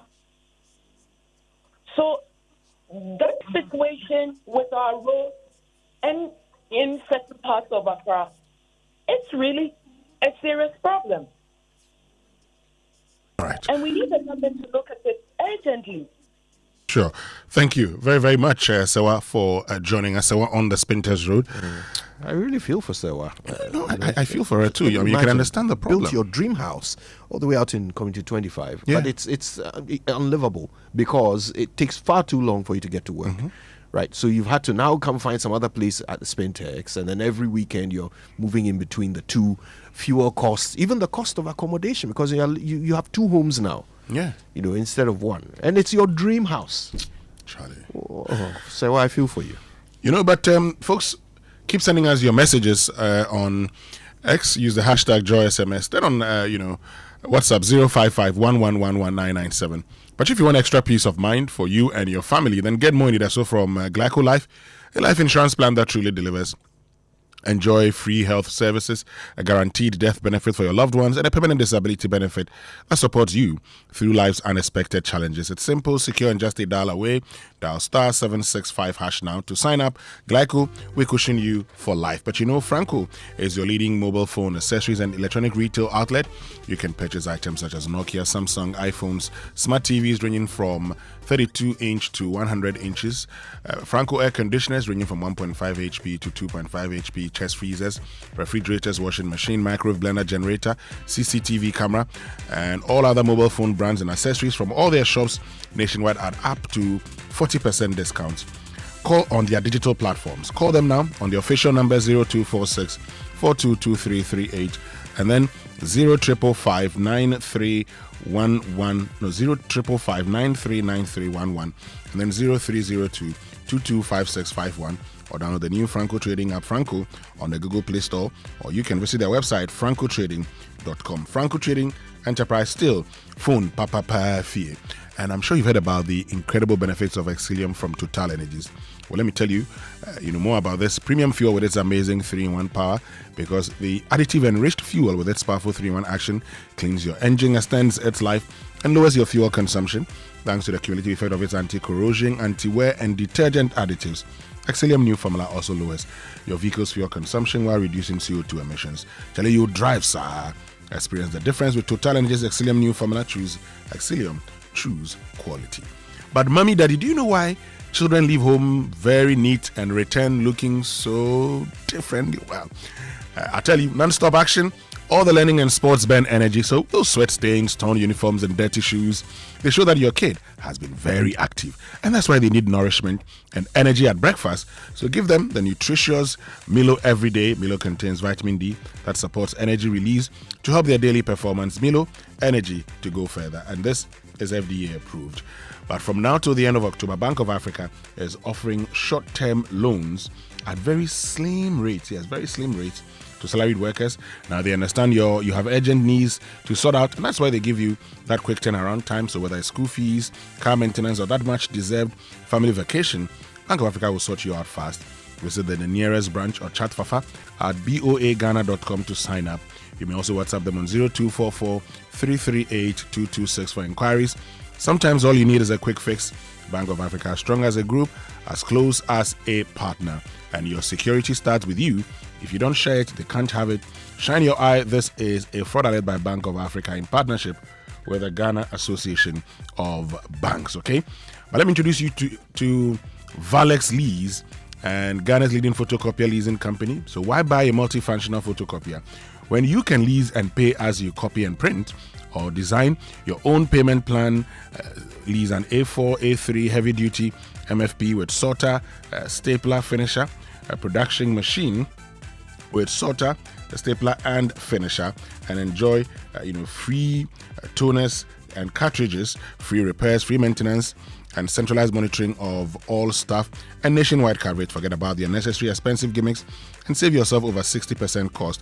Join the hundreds of satisfied customers across every sector and all the 16 regions and lease an MFP from us. Visit valexlease.com or call 0244 644 048 or 0535 208 661 and then 0208 603 312. Remember, Valex Lease, a wholly owned Ghanaian company. Terms and conditions apply. Valex Lease, affordable document management solutions. But look, Omni Basic Bank wants you to know that the Omni Basic Health Walk, originally scheduled for Saturday, July 11, 2026, has been postponed. This decision has been taken with the safety, comfort, and well-being of all participants in mind, following the recent floods that have affected many communities. We extend our thoughts and support to everyone impacted during this challenging time.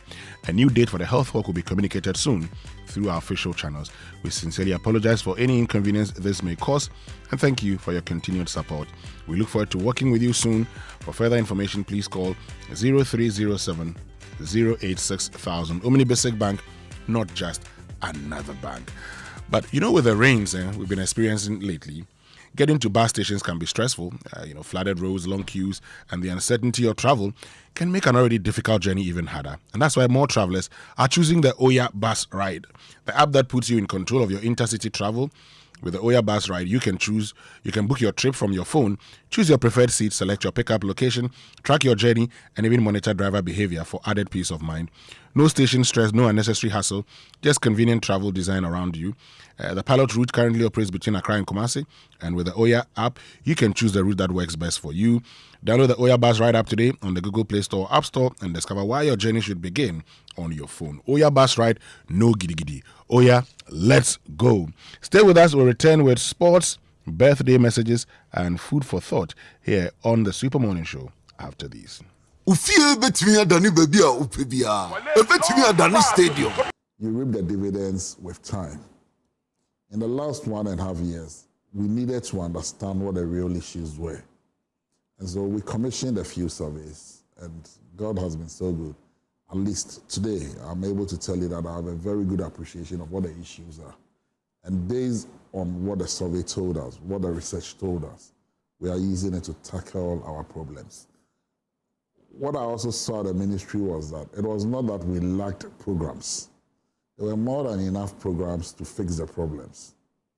The challenge was implementation and how we are able to coordinate these programs effectively.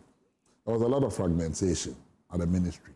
And because there was not a ministry responsible for coordinating all the activities of youth, you find one issue with one ministry. And so one ministry says, I'm doing A. You find another ministry says it's doing B.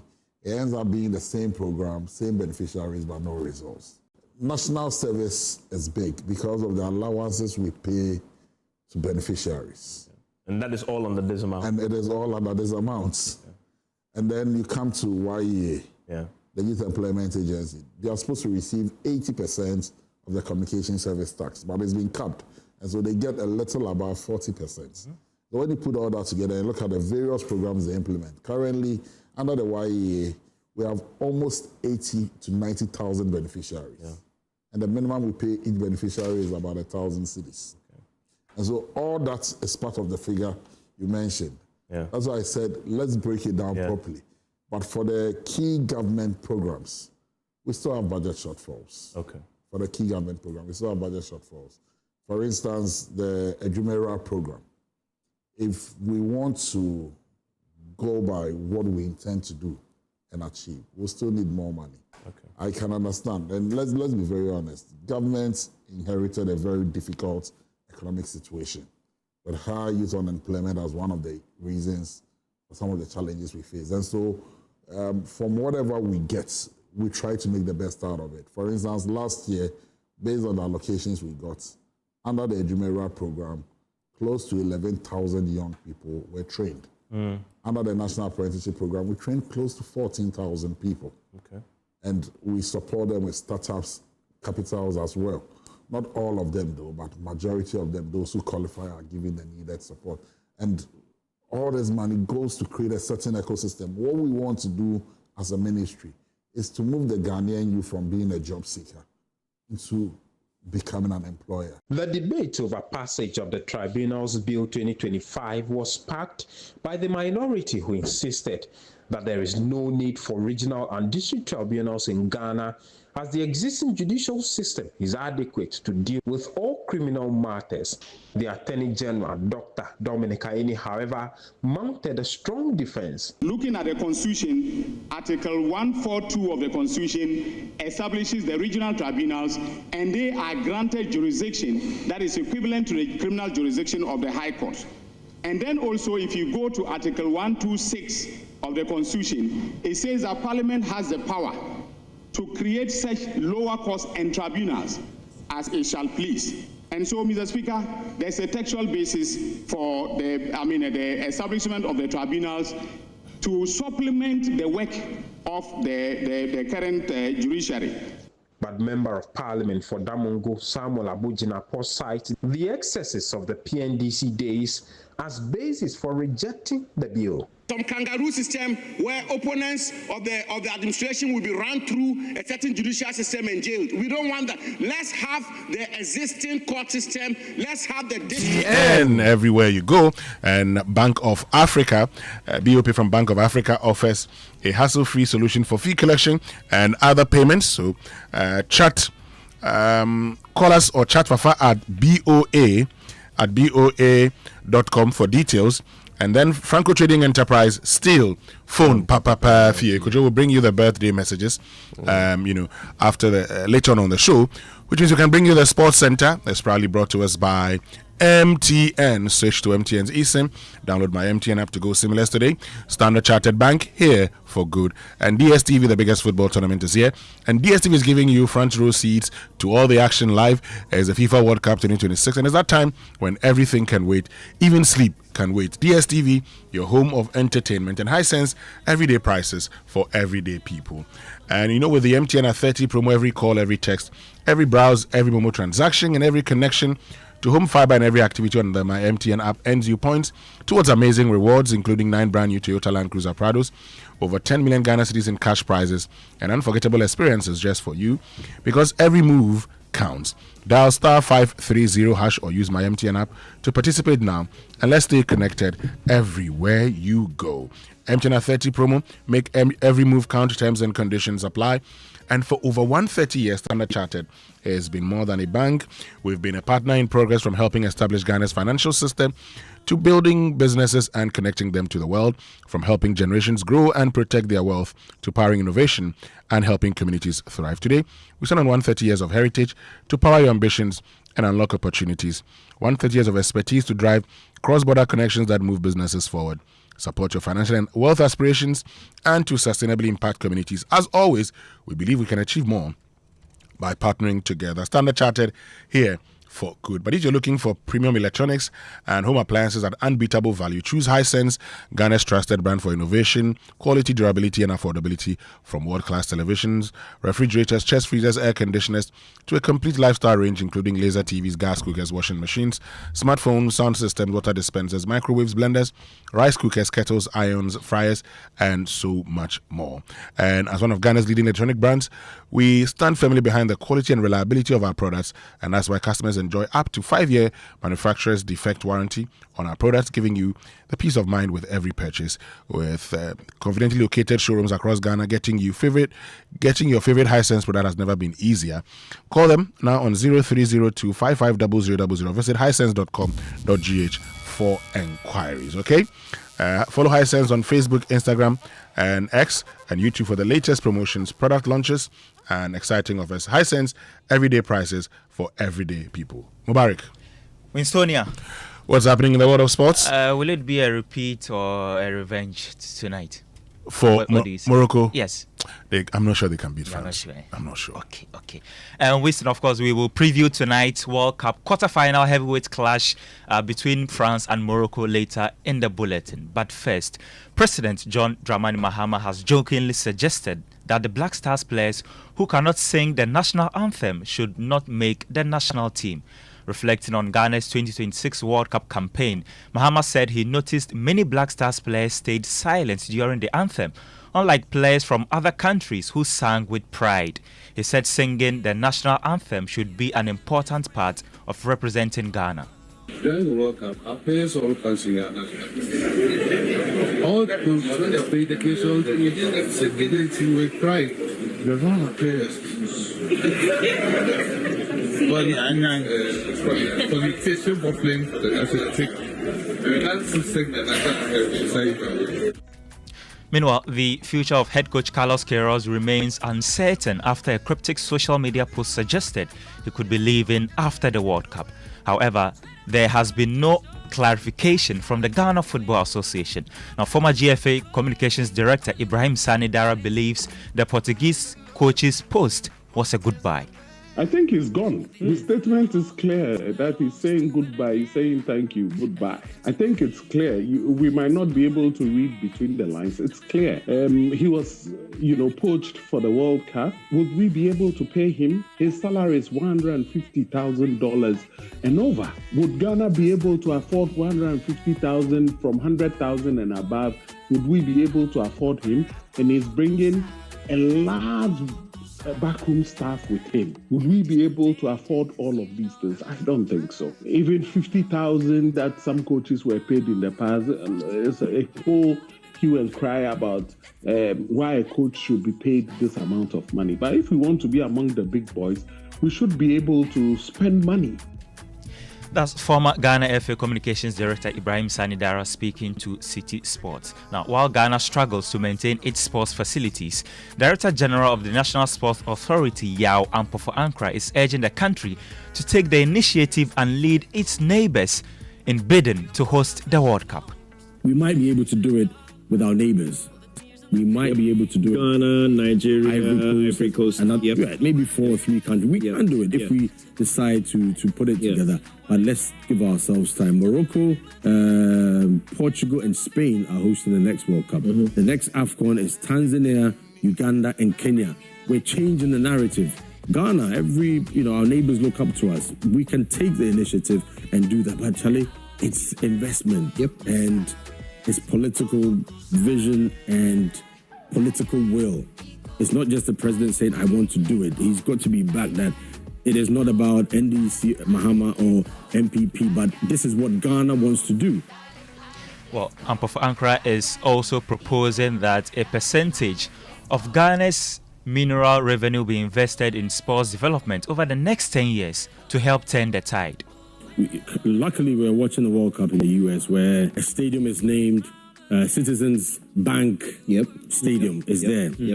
When you enter, you see another block and it's multimedia gym or complex. It's a lot of money. We may not have that money to say that, look, we have health, we have security, we had this flooding, roads, education. So which is which? We need to balance it. If we can give sports 20%, let's give sports 20%. Let's look for the other 80 from international bodies, partnerships. Let's find a way to, our gold, our diamond, our oil. Let's take a percentage and put it into sports for the next 10 years. We will grow. Otherwise, this soppy, no, we're going to come back, complain, cry, go back, and it's going to be a vicious cycle. To the World Cup, France faced their biggest test of the tournament when they face Morocco in the quarterfinals tonight at 8 p.m. The match is a repeat of the 2022 semi-final, but Morocco arrived with greater belief after an impressive run to the last 8. France edged Paraguay 1-0 in the previous round, while Morocco defeated Canada by 3-0 to continue their unbeaten campaign. The North Africans will look to challenge France with their organization, pace, and confidence. Morocco forward Brahim Diaz says they are ready for the France test. You know, the mindset is amazing. The other day we showed it. In the first half, to be honest, we didn't play our game, but in the second half, with the coach and the staff tell us what to do, we came back and we did what we did. And this is our mentality. We want to keep going, and tomorrow is a big game for us, which everyone want to play this kind of game. Yeah, you know, Aurelian and Kylian, they are my teammates in Real Madrid. They are brilliant players, also a brilliant person. But tomorrow we are rival, and we both everyone want to win, and this is the most important. I trust my team. I know we will do a big game. And now, Brahim Diaz's teammate Azzedine Ounahi believes Morocco have learned from their 2022 defeat, while Kylian Mbappe has warned of a threat posed by the North Africans. We know the mistakes we made and what we could have done to get a better result. The result didn't reflect what actually happened, which means we lost due to small details. Now we have new staff and players. We're in the quarterfinals against France, the once world champions. It's important we're all at 100% to get the result we need. We need to recover and focus on the Morocco game. We know they're a really good team, and we're looking forward to playing them. We'll give it our all to keep moving forward. That's France captain Mbappe. Before him, you heard from Morocco's Ounahi. Now, crucially, Morocco will be without their star striker Ismail Saibari, who suffered a hamstring injury in the game against Canada, while centre-back Chadi Riyad is available for selection after missing the previous match. The game is, of course, live on the Joy Prime channel at 8 p.m. with build-up beginning at 7. Let's end with some transfer news because Spanish side Sevilla, they are set to sign Ghanaian youngster Emmanuel Abrokwa from lower tier side Adabraka Elders. The 18-year-old winger has agreed a deal with the La Liga club and is expected to sign a contract until 2029. Also at Chelsea, they have signed teenager Giovanni Quenda from Sporting Lisbon on a contract until 2034. Manchester United, after missing out on Julian Tchouameni, they have agreed a £50 million deal with Chelsea for their Brazilian midfielder Andre Santos. Mubarak, I haven't watched a lot of Chelsea matches. Okay. I didn't watch a lot of Chelsea matches last season, so I don't know how he performs. Maybe you watch these matches. How is he? Well, he has a high ceiling, definitely. He's not a finished product, but he's a player with an immense work rate, good passing ability, and I think it's something that Michael Carrick wants to complement Kobe Mainoo. Okay. But he's not a Tchouameni, he's not a Rodri. Not yet. Not yet. Not yet. He's not also a Casemiro. Not yet. Oh, it's a waste of money. Anyway, thank you very, very much, Mubarak, for joining us. It means we can bring you food for thought, brought to us by Roverman Productions. B. The difference. Uncle, good morning. My favorite, what would you say? Uncle. Good morning. And how are you? How are you doing? Oh, Uncle, as you can see, God is still taking very good care of his children. Of his children. Yeah, yes, so indeed. we're fine this morning. I believe you're fine too. Oh, I'm very fine. You have no idea how inspiring and comforting those words are. Sure. God is taking care of his children. Mm-hmm. Winston, today I am taking you to the World Cup. Oh, okay. Are we going to Egypt or Morocco? Egypt. Egypt is complaining. But today is a birthday of a very special lady, a special lady to me. Her name is Joyce Mensah. Today is her birthday. Joyce Mensah, Esquire. So, Council, happy birthday, and may this be your best year yet. And then I met the daughter of a couple who I'm told never missed the Super Morning Show. Oh, okay.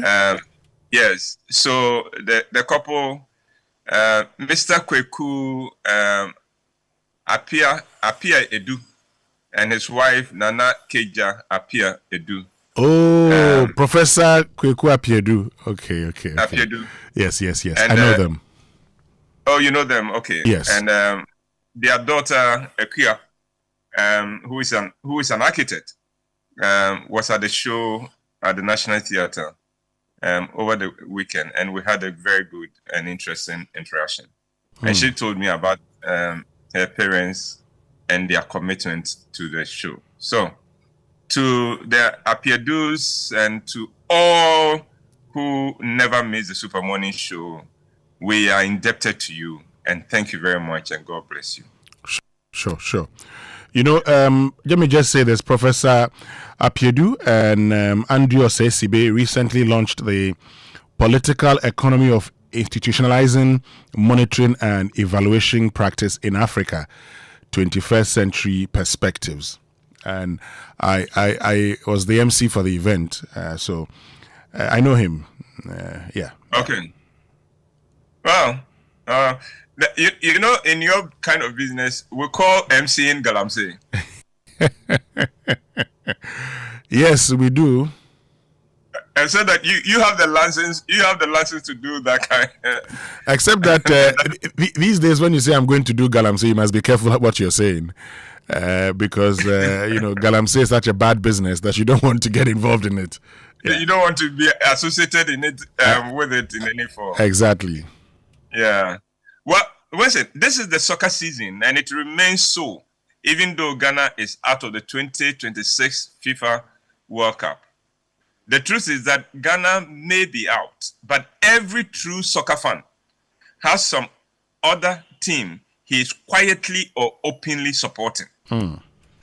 Well, this morning, as the World Cup gets more exciting, I want us to think of soccer as a metaphor for life and focus on the lessons we can all pick from the game that is called beautiful.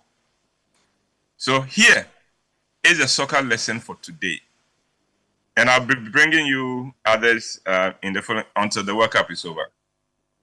And the lesson for today is this: it takes a team. So build your team carefully. Have you ever thought of your life as a team? The fact is, every day of your life is a match, and you are the manager of your team. Some days you get to play a friendly match. Other days it is a league match. And other days it is a knockout match. Just one chance at an opportunity, or you lose it forever. And now, here is the important thing about the beautiful game of life. You get to decide who gets to play in your team and what tactics they play. You get to decide who can have any part of your life, who can have what influence in your life, because your family, your friends, your role models, your accountability partners, these are your players, and you get to decide as a manager of your team what position to put each of them. Let's start with the goalkeeper. No soccer team can play without a goalkeeper, so you need your goalkeeper. That is someone who can protect and guide you, someone you can run to when you are in trouble, and he will be there for you and save you from going over the edge. So the question is, who do you fall on when all seems lost? That is your goalkeeper. That person must be someone you can trust with your darkest secrets without any fear of betrayal. The goalkeeper of your life must be someone with whom you can be vulnerable and someone who gives you hope. The evidence is overwhelming that in modern soccer, no team can become champion without a great goalkeeper. The team that wins the World Cup, or any cup for that matter, is a team with a great goalkeeper. And those who win in the beautiful game of life have great support behind them. But a great goalkeeper does more than stand in the post and try to save shots at goal. A great goalkeeper organizes the defense. And in modern soccer, goalkeepers are now the ones who initiate attack. But more about goalkeepers later. You need your defenders. That is people who have your back. People you can fall on in times of trouble, setback, and misfortunes. But good defenders do not only have your back, they also hold you accountable and ensure that you do not get into trouble. And they protect you from traps, the traps of life, and from your enemies or those who want to destroy you. They protect you and make you safe and strong. Your midfielders are those you hang out with. They are those who keep you connected and in the know. They are the ones who bring some excitement into your life. Your wingers are the ones who are always looking out for your interests and always finding ways of making you look good. Their comments and compliments keep you going and inspired. Your strikers are the people in your life who bring you joy and honor and success, and they are always focused on your happiness and well-being. That is your team, but for your life to be complete, your players must be versatile and flexible enough to play any role you need them to play in your life at any point in time. You need a team in which your defenders can take on the role of strikers and your wingers can fall back to support your defenders. And you need a goalkeeper who will not stay quiet and watch you mess up and watch you mess up any part of your life, but will consistently challenge you to stay focused and on top of issues. Your parents are your first goalkeepers, especially your father. And it does not have to be only your biological father. Anyone who is a father figure in your life can provide you with a spiritual cover, which is what the goalkeeper of life is supposed to do, cover you with this spiritual cover. Your family, especially your siblings, and if you are married, your partner and children are your defenders. The tighter the bonds of your family, the tighter your defense in the beautiful game of life is. And if you go to church, your pastor can also be one of your defenders. Your friends and peers are your midfielders. A team is as strong as its midfield, and you are as strong as the friends you keep. In the beautiful game of life, you do not need too many friends. You just need a few good friends who will sacrifice their lives for you. To have those kind of friends, you also must be a great friend yourself. Your wingers are people in your network and those your life has impacted. And because of that, they feel a depth of gratitude and commitment towards you. Your wingers, be they the people in your network or the people who owe you favors, are often the ones who open doors for you and point you to opportunities.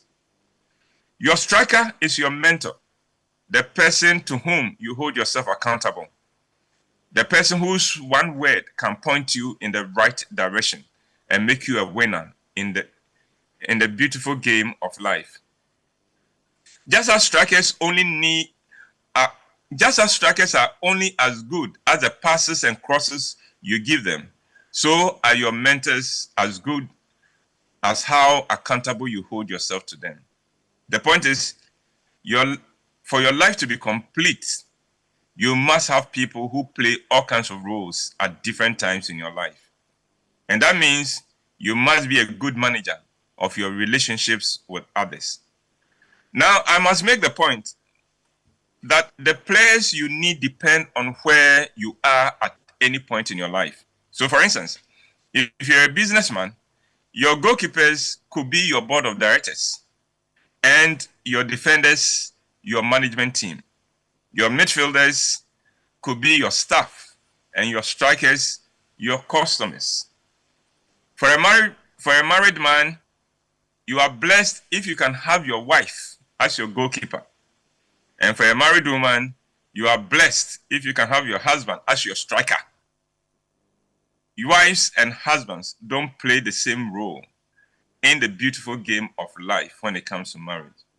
So, question, how good is your team? Try to make the selection of your team in life, and every day and in every situation decide what kind of match you are playing. An interview, for instance, is a knockout match. A bid for a contract is a quarter-final match. Marriage is definitely a whole tournament by itself or a whole league. Although, unfortunately, some people treat it as a friendly match. Hey. Courtship is a friendly match. Okay. But not marriage. So, what match are you playing today? And I would say that's my presentation for today. We are in a tournament. But Uncle, Professor Apia Edu has shared with me a picture he took with you when you were the guest speaker at Gimpe's last graduation ceremony. Okay, all right. Then I remember him now. Oh, you remember him now? Yes. Yes, I remember that picture. Yes. We had a little chat before the event. Yes. So I would share it with you. I think I'll do that on via email so that you have a look at it. Okay. All right. Thank you very, very much, Uncle Ibo White, for joining us with Food for Thought this morning, brought to us by Riverman Productions. Be the difference, which means we can bring you the Business Minute, brought to us by Anointed Engineering Services, the generator experts.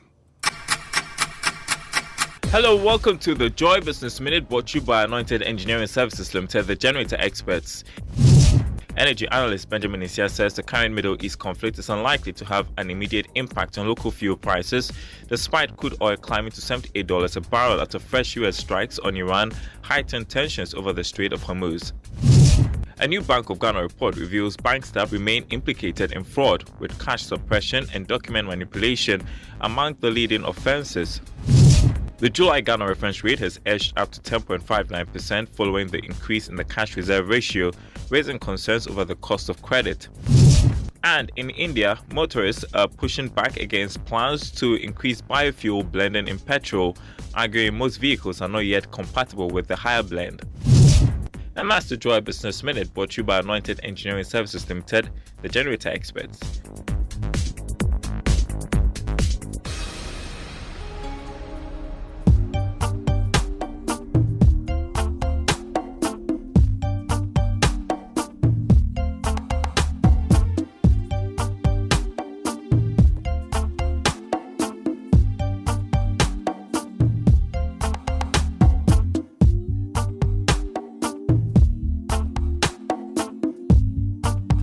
Welcome back, and thank you very much for staying with us here on the Super Morning Show on Joy 99.7 FM. And let me tell you about Anointed Engineering Services Limited, because they're into the sale of ultra-silent, fuel-efficient diesel generating sets with sizes ranging from 5 kVA to 3,000 kVA at competitive prices. And for every generator you acquire, you will enjoy a 5-year warranty. They also undertake maintenance and repairs of all kinds of diesel generating sets. Their services include a 24-hour emergency service, sale of genuine spare parts, reliable rental service, professional advice, and sale of tower lights and rental. Locate their East Legon branch at 26 Boundary Road, Legon, close to AH Hotel, and head office at number 77 Anointed House on the main Odoko Malam Highway, near the Odoko traffic light. They also have 21 branches nationwide, and they are into skill training. They have a training school that trains students in generators and plants, auto mechanics, electricals and controls, and solar installations. They offer 80% hands-on training and 20% theory. So call them on 0243 480 334 or 0246 423534.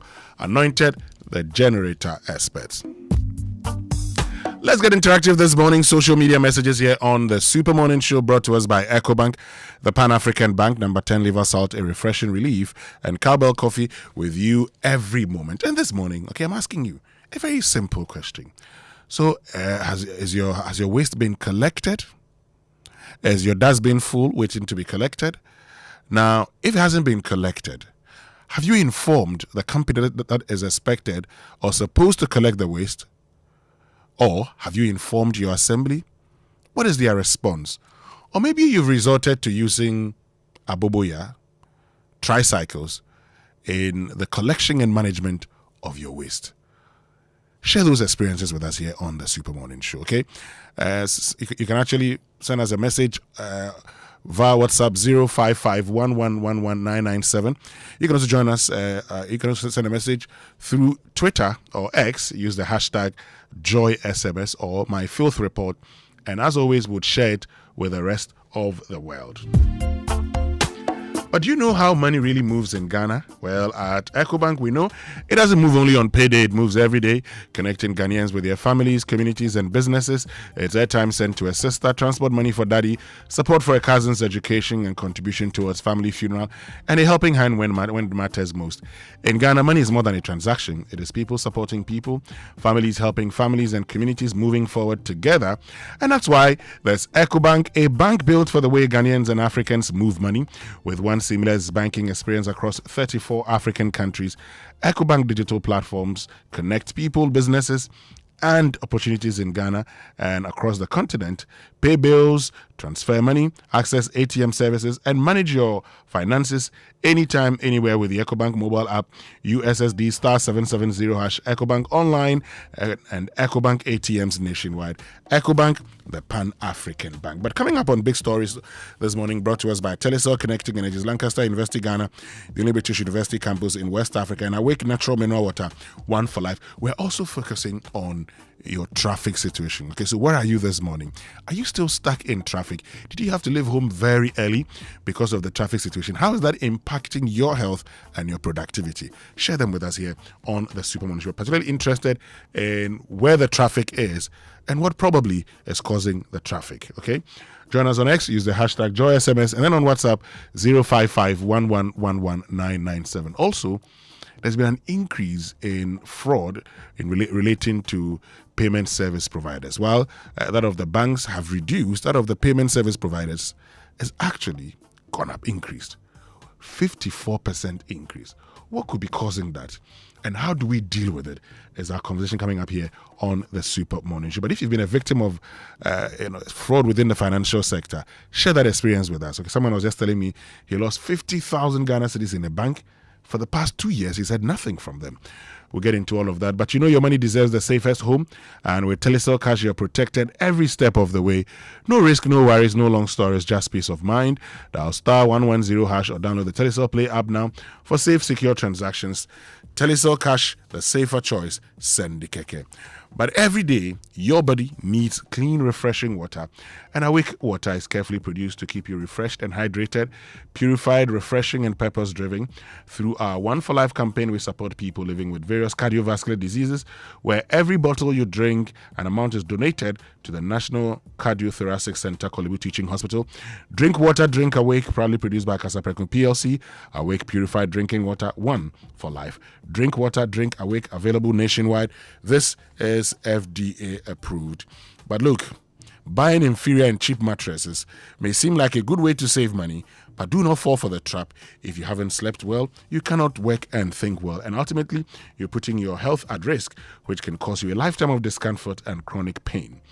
Latest Foam remains the tried and tested brand we all love. For almost 60 years now, they offer you unmatched quality and durability for every Ghanaian home. Make the smart choice. Talk to them on 0302 231155 in Accra and then 0322029365 in Kumasi for all your inquiries, or walk into any of their outlets nationwide for your preferred choice. You can also visit them. That's latestfoamghana.com on their website and all their social media platforms. Do not settle for less. Go for quality. Buy Latest Foam, or else you do yourself. Latest Foam, your partner for life. Stay with us here on the Super Morning Show. When we return, we're finding out your filth report. And this morning we say, help us understand what the situation is. Are the assemblies or the designated companies coming for your waste? If they're not, how are you coping? We'll be right back after these.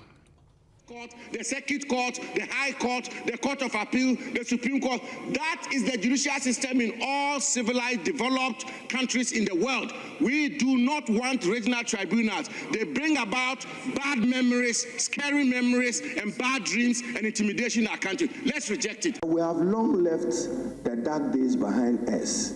We have long left the dark days behind us. And the administration where there were excesses. So be assured that not under President Mahama and not under Minister Ayene will you witness any excesses in disrespect to fundamental freedoms and rights. When that happens, this House will stand up and rise up to ensure that our democracy is never ever compromised, because those remains the fundamental blocks of our democracy. So, Mr. Speaker, let me assure our colleagues that those dark days are over. In other businesses, the Minister for Health, Kwabena Mintah Kando, in an appearance before the House, rejected accusations of delaying the operationalization of the Weja Children's Specialist Hospital. Let me put it on record that it's not as though the facility has been fully completed. There are no issues, and government deliberately do not want to commission.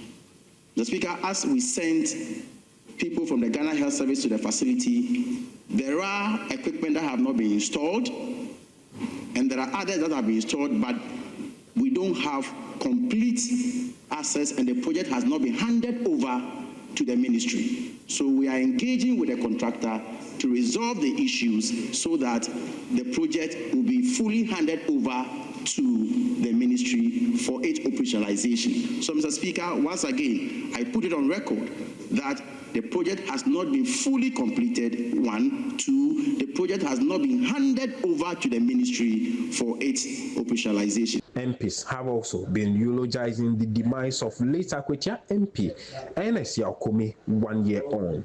1 year on, Mr. Speaker, we remember him not only for the depth of his impact on Ghanaian politics, but also his unwavering commitment to public service, which continues to stand as a shining example for young leaders across our beloved country.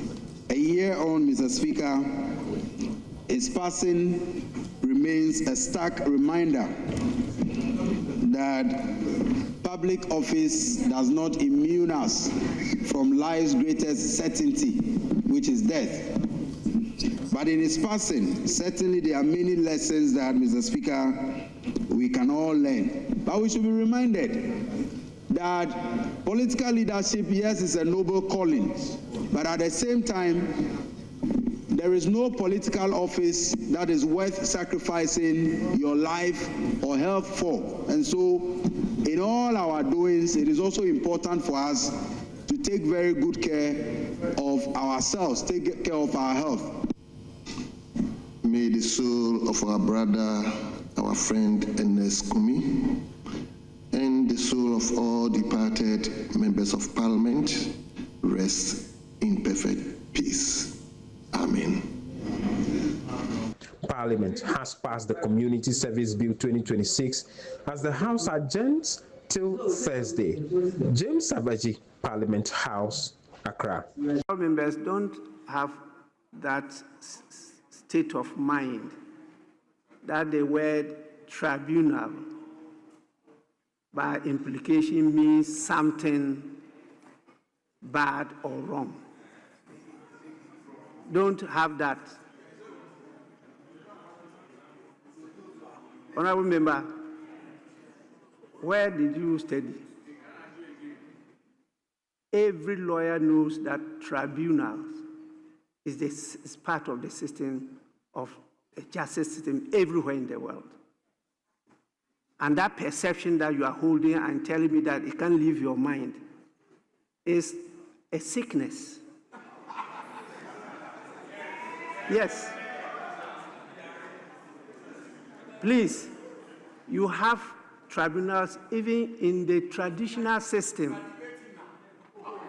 No, I'm not debating. No, I'm guiding him. I'm guiding him because if, for example, in the chieftaincy, he is invited to appear before a tribunal, with that perception in his mind, he will start having the usual amicus publicus. You see, you start making judgments even before you go through the due process, because you are in the court of public opinion. And I don't want us to have that. Let's open it up. Yes, there were ills, there were problems, but it's a useful tool, and you all still today appear before international tribunals. So you can't just generalize that once you hear the word tribunals, it's something bad and it must be rejected. Even today, they say exists internationally. In international law, we have them. So please, I don't want you to have that state of mind. Let's open up our minds to discuss it. Whatever we see that was ill with the one that was operating during the PNDC era, we do away with it. That's why you are members of parliament. Please, let's be open-minded. That is the kind of fundamentalism that is creeping into our body politics, and then the parties cannot build compromises or consensus in many issues. And we are stuck here. We are not developing. If at the end of the day we come to a decision that what they are proposing is not correct, it's our duty. We make the law. We have to correct it. Please, you are at liberty to fire on. Please, go on. Thank you, Mr. Speaker.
I'm taking care of that for some mutual.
Some have opined that the Black Stars were where we are because we've killed juvenile football in Ghana. I mean, you are part of the decision makers. Thank you. It's one of the reasons. You're right, because you see, you need the cycle. You know, it's if you don't go back to your roots, and if you don't protect where you're getting the talent from, there'll be a point it will be cut short. That's what we're doing, bringing players from all over the world. That's fine, but if you don't have that turnstile where you go back and then you can trace these players, grow them. Our best era, obviously, with Michael Essien, Mutari, under 17, under 20. They went through the ranks. And you could see these guys knew each other. When they're playing, it's a different vibe. So the juvenile case is one that we need to look at very seriously. And again, go back to the communities, make sure that we get raw natural talent. Some argue that they look at some of all these reasons and think Kek must go. The Ket Okreku issue is beyond one person. I don't think one person would be able to control football the way people think Ket Okreku is controlling football. He has a backup system, and he has a base, and he has supporters, and he has the football people who are actually allowing him to do whether right or wrong. So we need to also check that football structure around him. That's right. For some reason, they think Kurt is doing a great job. I spoke to him this afternoon. I said, Charlie, we need to talk. You know, people are not happy. He's doing business. He's still in the US, obviously because of FIFA programs and meetings that he has to have. But clearly, people are not happy, and we need to take a decision. I agree about the structures around him, but I mean, very soon we'll be activating the phone lines. We want to hear from you. Okay, we want to know what the sanitation situation is where you find yourself. Are the waste management companies collecting your waste, or you have to look for your own collectors, and this way you're looking for the Aboboya guys to help you out? Would love to know what the situation is where you are. Mankind go give you story, but in the end they go leave you lonely. So make your own history, Wallahi, baby I'm a duru no bankoma. I keep moving on, I'm a soldier. I never lose the title, I'm a holder, Wallahi, baby I'm a duru no bankoma. I keep moving on, I'm a soldier. I never lose the title, I'm a holder, Winners don't quit, cause quitters don't win. God forgive us, save us from sin. Bless us with success and a couple of things, and protect us who all know the trouble it brings. Words won't break us, words will make us. Words will take us with some fear haters. Yeah, cause we got game like the Lakers. I spit raw naked. I think life is like the video and whiskey. While from the ghetto, the for a rich kid. By the boat running your game at the stakes. When you dream big like the big sis. MOB, money over MOB, money over bridges. MOB, McDonald's over Burger King, and spend the rest of your life trying to lose digits. Okay, bosses they chill with a drink rosé, like play with a drink J3. Life is short like May, weather, bring the storm with me. Weather, cause we got cheese, mo, cheddar, R2B, so beer and get that, Dano, beer and get that. Wallahi, baby I'm a duru no bankoma. I keep moving on, I'm a soldier. I never lose the title, I'm a holder, Wallahi, baby I'm a duru no bankoma. I keep moving on, I'm a soldier. I never lose the title, I'm a holder, Me I dey do my thing. Me I know they do like them. Come in the rush where I be cool like wind. Come in the pool where I be hot like gin. I go cross the line, I go win. I go bend back mine. Still live here on the Super Morning Show on Joy 99.7 FM with me, Winston Amoah. But mummies, daddy, do you know why your children leave home very neat and return looking so different? Well, I'll tell you, non-stop action, all the learning and sports burn energy. So those sweat stains, torn uniforms and dirty shoes, they show that your kid has been very active, and that's why they need nourishment and energy at breakfast. So give them the nutritious Milo every day. Milo contains vitamin D that support energy release to help their daily performance. Milo, energy to go further. And this is FDA approved. But I want you to step into a world of hassle-free banking with the all-new CBG mobile app. The new CBG mobile app has been designed to make you enjoy the convenience of banking anywhere and at any time. Download the new CBG mobile app on the Google Play Store or iOS Store, App Store, and experience the ease of managing your finances on a secure, smart, and user-friendly digital platform. Receive real-time alerts to stay informed about your account activity. So join the digital revolution and elevate your banking experience with the new CBG mobile app. For further inquiries, call them on 0302-216-000, email them at talktous@cbg.com.gh, or visit any of their social media handles on Facebook, Instagram, and X, formerly Twitter. Terms and conditions apply. CBG, we stand with you, okay? But if you need fuel, then make the smart stop at Star Oil, Ghana's largest oil marketing company, because with over 240 stations nationwide, Star Oil gives you high-quality fuel, great service and real value for money, and this is why many Ghanaians are switching to Star Oil. And with a Star card, you can enjoy safe, cashless fueling and easy expense tracking. So wherever you go, choose Star Oil for your quality and affordable fuel. You know, yesterday we started a conversation about waste management. I mean, our plan was simple. How do we deal with it? And in the course of the conversation, Richard Fiadomo, who is president of the Chamber of Local Governance, suggested that many people had resorted to the usage of aboboya because it was expensive to, actually use the franchise companies who've been, taxed by the assemblies to collect these waste. Listen to him. The assembly cannot all of a sudden legitimize the activities of the aboboya collectors because what they are doing, they do not have what it takes to move the distances. So you do not legitimize them and go and create another problem at the other side. So that is why the assembly can come in and make sure that they stop these people. And you see, because these people are doing that with the connivance of the citizens, I have generated my waste. So if a Zoom truck comes and I decide not to give it to the Zoom truck, they can't do anything to me. So I wait. And when the aboboya truck comes, they do their paper, then I give it to them. So that one, it is difficult for the assembly to stamp its authority on this particular issue because the assembly actually does not have the resources to do it. That is why they have engaged this private. So what we should be thinking of doing is to stop these aboboya people from operating within the demarcated areas that has been given to this private. But the citizens are the problem. So that's Richard Fiadomo, who is the president of the Chamber of Local Governance, making this point yesterday here on the Super Morning Show. Talking about aboboya, many of you, shared your thoughts and said, well, that wasn't the case, and that many of these franchise companies taxed by the assemblies to collect waste do not show up. I promised you yesterday I was going to activate the phone lines today to hear from you. So we're doing that. The phone lines have been activated now on 0302-216-541 and then 055-1111-997, 0302-216-541 and then 055-1111-997. But this message says, okay, let me just get into the message. The message that talks about living in Mamprobi. It says, I live at Mamprobi, and for over 2 weeks, my waste hasn't been collected by Zoom Lion. I have 2 bins full and rotting away. I haven't called yet because I don't even know whom to call. Okay, we'll get back to your situation. But Kobe has joined us from Tema. Kobe, good morning. Good morning, Winston. Yes, Kobe, how are you doing? I know God is taking good care of his people. Amen. Yeah, so Winston, this waste issue, I don't blame the Zoom Lion, the aboboya people. Where I live, for instance, the Zoom Lion cars say they will not come there because the unfortunate thing is that our roads are not good. So they'll tell you your roads are not good, so we cannot get to the community where you are for us. And so we fall on this aboboya people.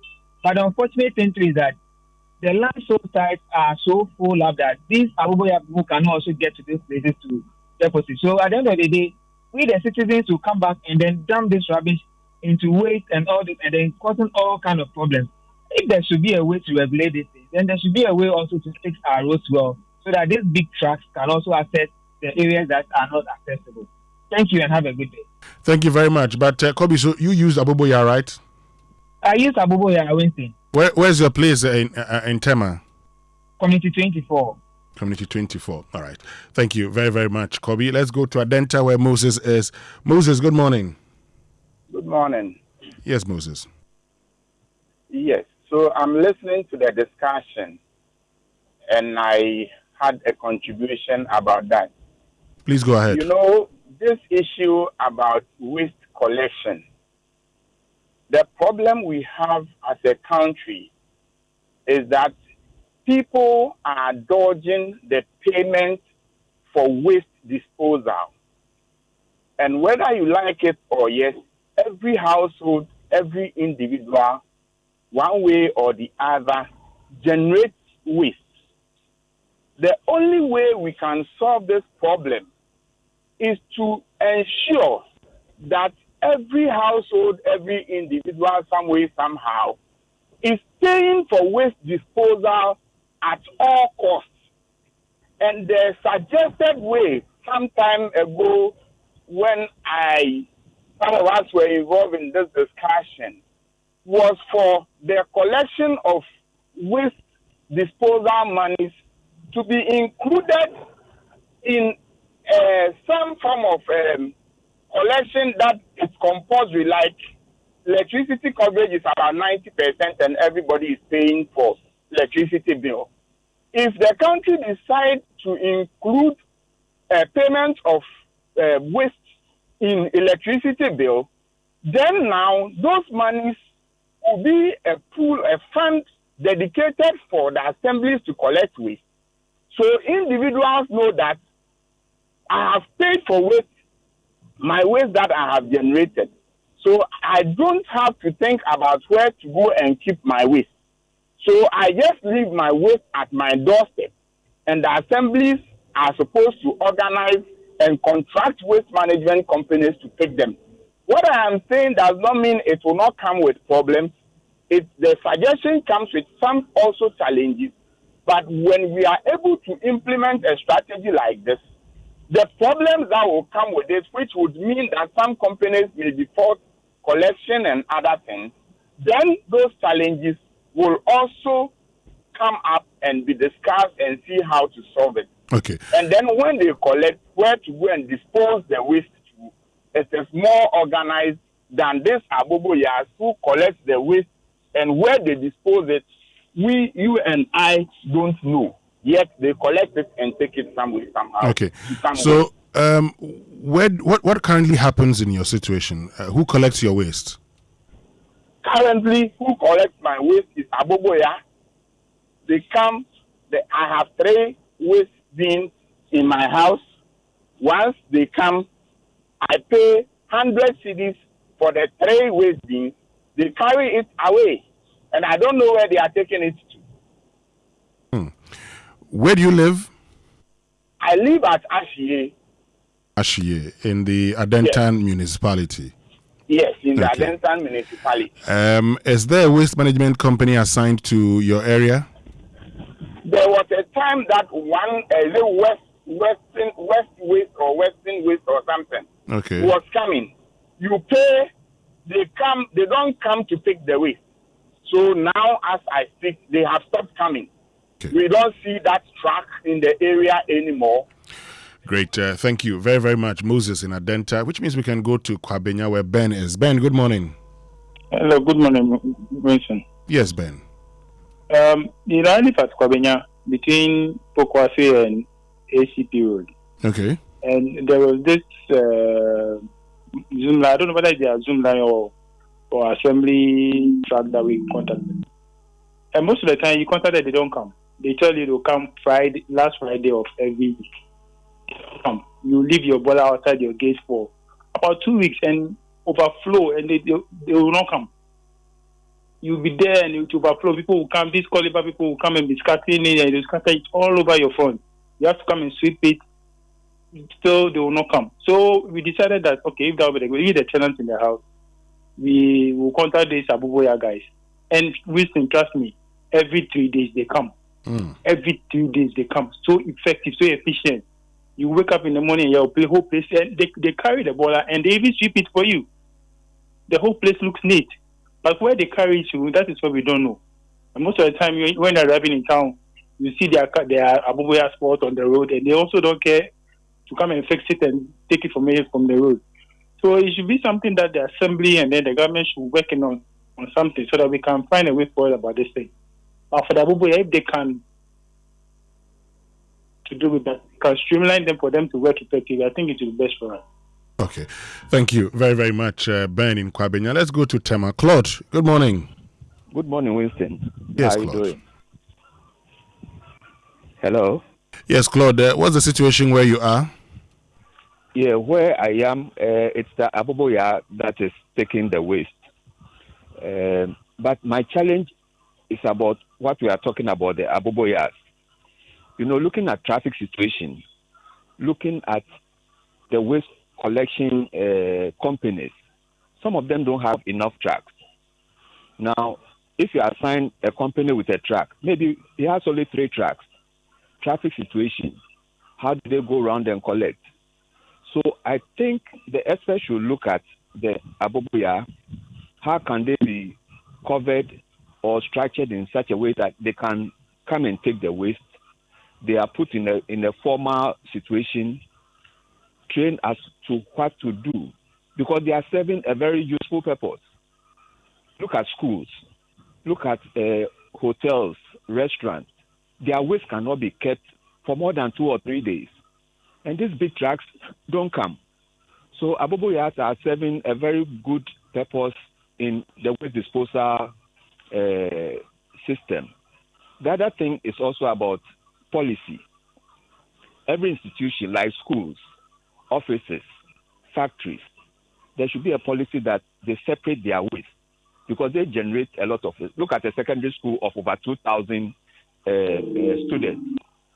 Plastic waste, metals, paper, they should be able to separate, and even that can generate some money for them. So the policy should be made. All those institutions should separate their waste. Thank you very much. Thank you very, very much, Claude. Let's go to Teman, where Larry is. Larry, good morning. Good morning, sir. Yes, Larry. Good morning.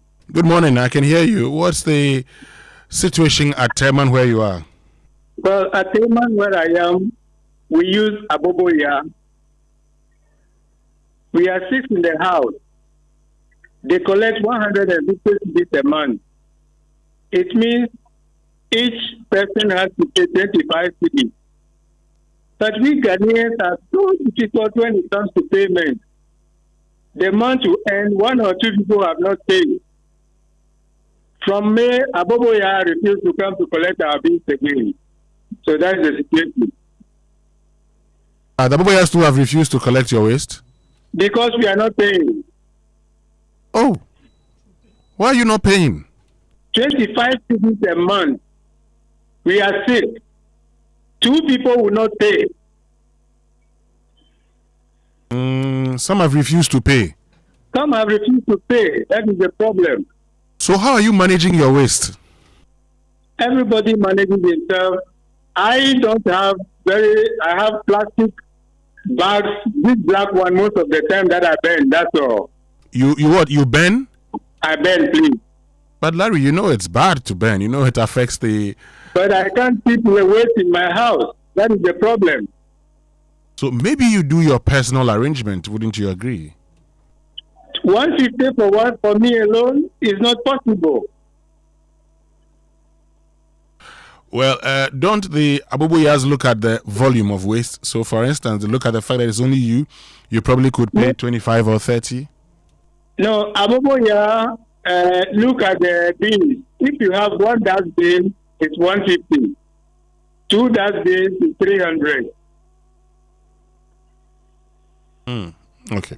All right. Thank you very, very much. And Teman, that's in Gan East Municipal Assembly. Papa Bisu, good morning. Abara, good morning, Winston. Yes, morning Papa. To as well, and the rest of the team. This, you know, I've been saying this on your airwaves that the MC at IASO Central Conference, I was a former communication officer for IASO Central Conference for NDC, and now a branch, what do you call it, communication officer at Alajo EPR2A. I get in my point. Mm-hmm. The municipal assembly, they are responsible for collecting the waste.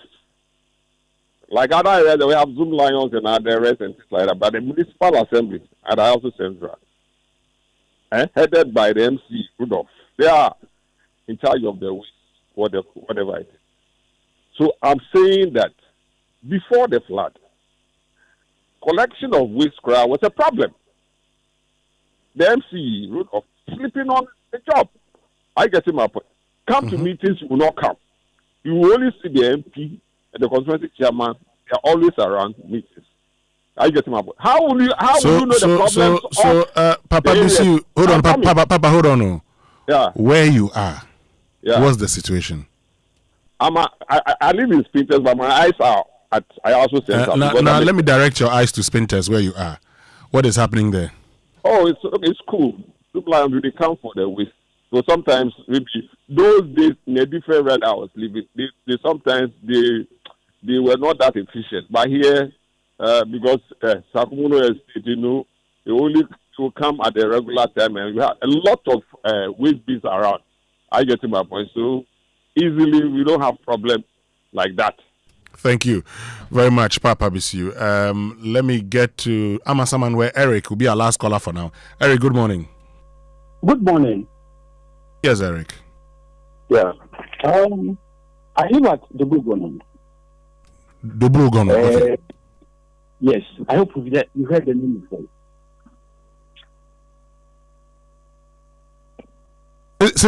Eric, come again. Yeah, I live at the Bugono. Okay. What's the situation there? Around Amasaman. And I've been here for about 5 years. Okay. I think it's more than 5 years. Yeah. And I've built my own incinerator at home, because most of our waste are plastics. So I have my own incinerator, and that I usually burn my waste. And then there's food stuff that can easily get rotten. Have some place that I keep them, and they become compost that I use it to plant my vegetables at home. It seems like everybody is talking about Aboboya, Aboboya. I think we have to leave the Aboboya for the people in the big cities. And for us who are living in the new sites and other stuff, we have to burn our own stuff. I hope you're getting me. Okay. Well, sad one there. Thank you very much, Eric, for joining us. So, Kojo, that's what we're faced with. As usual, these are problems that have been solved by other civilizations, and we are pretending we don't know what to do. It's like everything. You reverse engineer. So you start off with the question, what do you want the outcome of your waste disposal process to be? What do you want at the end of that process? Do you want to get rid of waste? Do you want to recycle it? What do you want at the end of that process? Then you reverse engineer backwards. So if that's what we want at the end, then these are the steps that must be taken to get to that end. All this politics, and we'll put this company there, we'll take this company away, we'll do this, we'll do that. In the end, what you are doing is you are creating this arbitrage of waste disposal. This menu of options to the customer. And the customer will always choose the most convenient, the cheapest and most convenient option. Not caring about what effect that option has further down the value chain. They don't care. The ultimate goal for the customer is, I want waste removed from my home. But look, we are throwing away money. We are throwing away money. Accra generates 4,500 tons of waste a day. If waste is not separated, it is worth nothing. It's worthless, right? You just have to get rid of it because it's all together. But when you separate it, scrap metal is worth $1,000 to $1,300 per ton. Plastics worth $400 to $650 per ton. We are getting rid of 4,500 tons of waste. That includes plastics and scrap metal every day, just because we fail to separate it. These are problems that have already been solved by other societies. When you Google how much waste does London generate, it will tell you the quantity of waste and the monetary value of it. If you ask the same question of Kuala Lumpur, the same question of Singapore, South Korea, United States, Germany, they will tell you the quantity and the monetary value. When you ask that question of Ghana, there's no monetary value. There's none. Nobody can calculate it because we don't separate our waste. So the thing that could be valuable is worthless. And because it's worthless, we treat it as such. And that is what is creating this weird value chain where we will clear the thing from our home. We are house proud, so we'll clear the thing from our home, but we use it to litter our city. You know, you make a very important point. And in any serious jurisdiction where we want to manage waste, you know how to segregate it. You know what is food waste, plastics. You know how to go about it.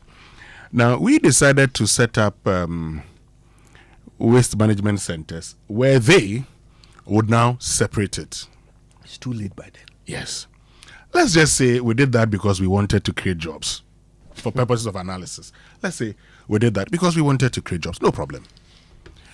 But how is that also benefiting us? Today, how are we recycling these waste? We built all the compost plants, and the general thinking was that, okay, so we're no longer, waste is a resource, we're going to make sure that it benefits us. You know, I make the point all the time, and it saddens me that every day I have to talk about the man who weeds with his mouth. Because that's what Ghana is. What we do is that we're very good with plans. We'll tell you all the things we're going to do. But because this is a country that is poorly supervised, there's no monitoring and there's no accountability. Okay? Here in Ghana, we don't supervise anything. So what we do is to trumpet the creation of something, but not the impact of what that creation has given us. So when we build a structure, we put up a factory supposed to recycle waste, the achievement is a factory that we've built. The achievement is not the fact that the factory led to the recycling of this tonnage of waste, which would then lead to the generation of income. No, that's not what we do in this country. The district assemblies, and it's obvious that it is the responsibility of the assemblies. I don't know why this is a problem. If you zone your assembly and assign waste management companies, you make sure they work. You don't do the zonings and go to sleep and then come back and say, the Aboboyas are creating problem. Of course, they'll create problem because people must find ways of managing their waste. And unfortunately, the district is not doing that. Look, I want to make, if people have, for private individuals who have, funds, this is an opportunity. When it comes to recycling waste, there are jurisdictions where they need waste. This is a huge opportunity, and we must take advantage of it. But Kojo, when we return after these messages, I am interested in fraud in the financial sector. Because somebody just sent me a message, and this morning I was, we're having the discussion, how he lost 50,000 in one of the banks in this country. And when the money was deducted, he wasn't sent a message, so he didn't actually know. And sometimes when you've actually signed on to these SMS service and you don't get SMS, you're okay. You're not like, those of us who do transactions, and so you go online and go and check how much you have. Or those of us who are so broke that we have to keep going to check and see whether we are still liquid. You're checking to see if someone has sent you money, And so all the time you check. But look, there are even times, for instance, there are times that I've received money in my account and I'm asking, where's this money coming from? Until you probably realize, okay, this person has sent, because some of the people, they send you the money, don't even tell you they've sent you money. Yeah, I don't tell you, so you'd have to go and so when deductions are made and there are no SMS to show that there's been a deduction, you have a problem. The time you realize you're finished, this person tells me for 2 years, he hasn't received the money. Wow.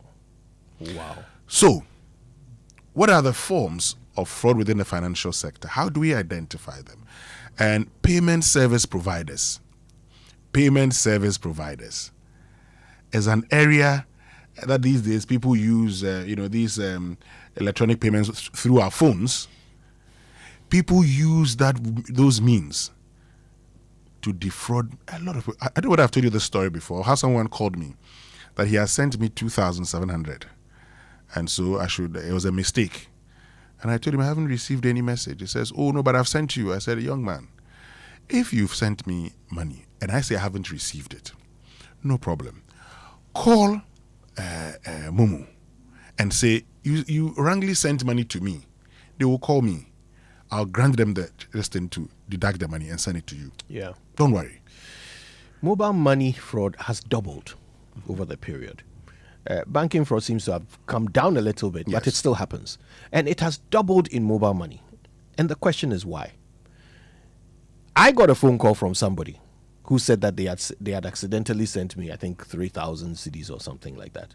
Do you know what I said to them? No. I'll tell you when we come back from these messages. Stay with us. We'll be right back after the... I always say they vote. If fish is going to rot, it starts from the head. Yeah. And he is football, the head. Yeah, the football people are the ones who would vote him out or say that we want him. And from what I'm gathering, they're happy with Kurtz. So the football people, is it that they don't see or they don't think they are the problem? I think what it is entitlement. There's this perception, or they believe that, look, we are football people, we invest, they are our clubs, our players, so we should decide what happens. But what if what you're deciding is wrong and you cannot see it?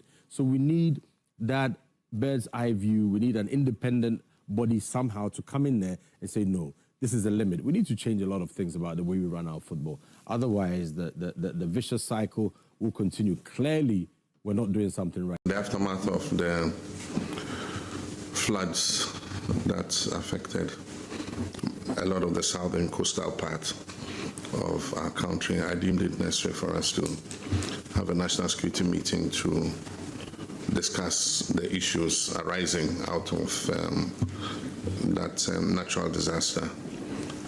It's become a recurring incident, but of course this was far worse than any that we have seen, both because of the vagaries of climate change. It looks like increasingly every year the rainfall is getting heavier, and it means that we have to see what mitigation measures to put in place. And so aside from that, too, the pressures of urbanization, Accra being the capital, it is expanding at a very alarming rate, and the desire for land to build is increasingly making people encroach into areas that were formerly reserved for the passage of water and the containment of water. And so, of course, we've asked the Army to get involved in the flood mitigation measures, and then also NADMO and others are involved in relief, spreading of relief items. And so we want to look at what's been happening so far and what the measures we have to put in place going forward would be. Of course, we set up a task force before the incident occurred. They did some limited work in terms of dredging some of the waterways, but I mean, the amount of rainfall that fell this time, it was very difficult to contain. Happily, the Minister of Finance has released some money from the contingency fund for us to be able to finance the mitigation measures going forward. We might not be able to completely eliminate flooding because it's a natural disaster that happens not only in our part of the world, it happens in other areas. But we can minimize it and make its effect less disastrous, like what happened. In this particular case, all countries from Gabon to Cote d'Ivoire reported flooding and some loss of lives, some much higher than us. And like we Christians say, in everything we give thanks. And we hope that we should be able to work so that we ameliorate the difficulty that people are suffering. Lion says it has activated 5 transfer stations in Accra to receive refuse collected during the National Sanitation Day exercise. The company says it has deployed the necessary logistics and operational teams to move waste from collection point to the transfer stations for onward disposal. Zoom Lion, as the leading waste management company, we've gathered all our resources, all our trucks, we are using about 25 trailers, about 30 compaction trucks. It will be difficult to mention all the equipment that we are using, but we are bringing all equipment on board to ensure that the problem that we have and the cleanup that the president has mentioned, it becomes successful. But even before the nationwide cleanup begins, concerns are mounting over where the waste will eventually end up. Environmental engineer Dr. Juliet Ohime says while the transfer stations are a positive intervention, governments must urgently expand and properly manage landfill sites to prevent the exercise from creating another waste challenge. The actual issue is there is not much investment in our waste management. So even after the collection, what happens to the waste? Even after the collection, what happens to the waste itself is something that, that's a whole conversation on its own. We don't do enough recycling, and we don't even do sorting of our waste, which also means that everything will have to be sent to the landfill sites. And the landfill sites are almost full. And so because Taxi and Tricycle Association says it's ready to support the exercise. The coming sanitation day, we are there. The previous one that they are doing, they assemble always in JJS. So when they inject, they tell the number of people that they needed. So we send them there to go and help them do the sanitation. Previous like AME, Waste Management Department, Kaneshi, they used to engage us previous time ago. They'll tell us, they need Tricycle 200. And when we go, they'll give us fuel and TNT for the day. But as of now that they announced the sanitation day, we are waiting. Any assembly that can engage us, we are ready. Any organization that needed us to come and support, we can support. But right now we cannot. Zoom Lion maintains it fully prepared for the exercise, insisting the transfer stations, equipment and operational teams are in place to ensure waste collected during the nationwide cleanup is efficient managed. Zoomline as a company, we are ready with all our resources. We have transfer stations that were not active. Now we have opened all 5 transfer stations, and we are using it from Friday. As the countdown to the National Sanitation Day exercise continues, the success of the nationwide cleanup may depend not only on public participation, but also on government's ability to ensure the waste collected is promptly transported and safely disposed of. For Joy News, Ramat Bashir, Accra. Consider third, Article 88. The Attorney General is the principal legal advisor to the government and is responsible for the conduct of all civil procedures against the state. His letter of 1st July 2026 is a written about fraud in the financial With sector. the popularity of How fraud is reducing in the banks when it comes to payment service providers. Okay? There's an increase of 54%. So you ask, what could be happening? What are we not doing right? But most importantly, how do we detect them so we are able to deal with them? This morning in studio is Ransford Nanado Jr., who is a certified fraud examiner and professional certified investigator. Eric Cabello is head of fraud investigations and reporting unit at the Bank of Ghana. So when I say Bank of Ghana, you know they're the regulators. They help us. So let me say good morning to you, Eric Cabello, and good morning to you, Ransford. Good morning, Winston and Kojo. Nice to see you again. Yeah. Yes. Good morning, Eric.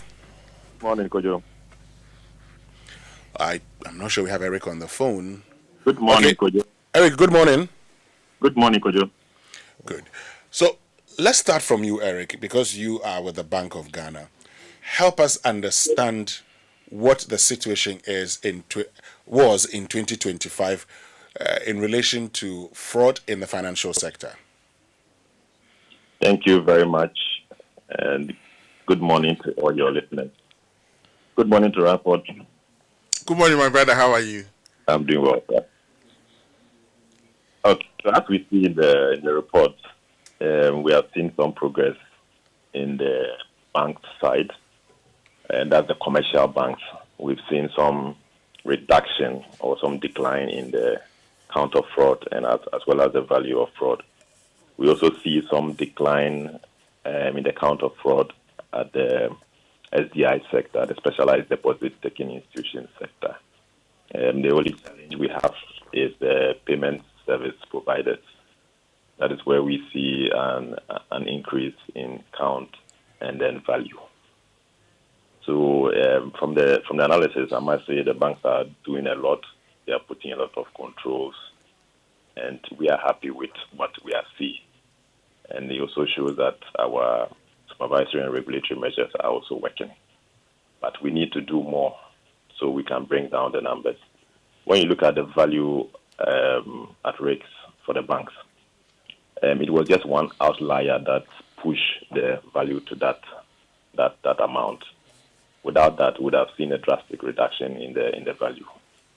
So we need to work together with the banks to enhance our internal controls and make sure that we reduce these figures drastically. Thank you. Great. Now, when it comes to PSPs, payment service providers, for our listeners, when you say payment service providers, what do you mean? Okay, so the payment service providers is what we refer to as the electronic money. So we are looking at MTN mobile money, Airtel Tigo, and Telecash. So we are looking at fraud within that sector. Okay. Now, what's accounting for the surge in fraud within that sector? I must say, this sector is very tricky. No, the process don't usually use much hacking techniques. They just play on our mind. They use manipulative methods, social engineering, fake calls, and a whole lot to get people to give out very vital information. And with this information, they are able to hack or get into our mobile wallet, and they are able to transfer monies from it. Okay. So we need to, as users of these services, we need to be vigilant. We receive a whole lot of fake calls every now and then. We need to know which one is real and which one is fake. We sometimes receive SMS alerts saying that you have won some amount of money. You haven't participated in any raffle or any program. So how come that you have won an amount? So we need to be vigilant as users of these products. Thank you. Okay. Now you've talked about what could be leading to the surge in this, and now take me to something. Just let's set the tone. So when you say fraud, we are referring to the loss of money, right? Exactly. Good. Let me bring you in at this point, Ransford. Actually, if it's okay, I wanted to check something with you, Mr. Cabello.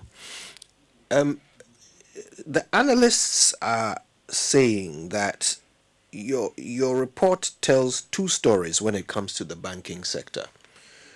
So first, it tells the story of the positive improvement in the numbers, where fewer cases and less money was involved in 2025. But the second story is that out of all of the staff implicated in these fraud cases in the banks, only 35% of them lost their jobs.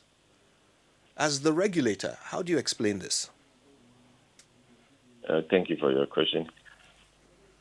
So when it comes to fraud, when a fraud incident occurs, there's something that in the legal field they say odi alteram pattern. You need to give fair hearing to the other side. Now, when a fraud incident occurs, the institutions are supposed to investigate to find out the root cause.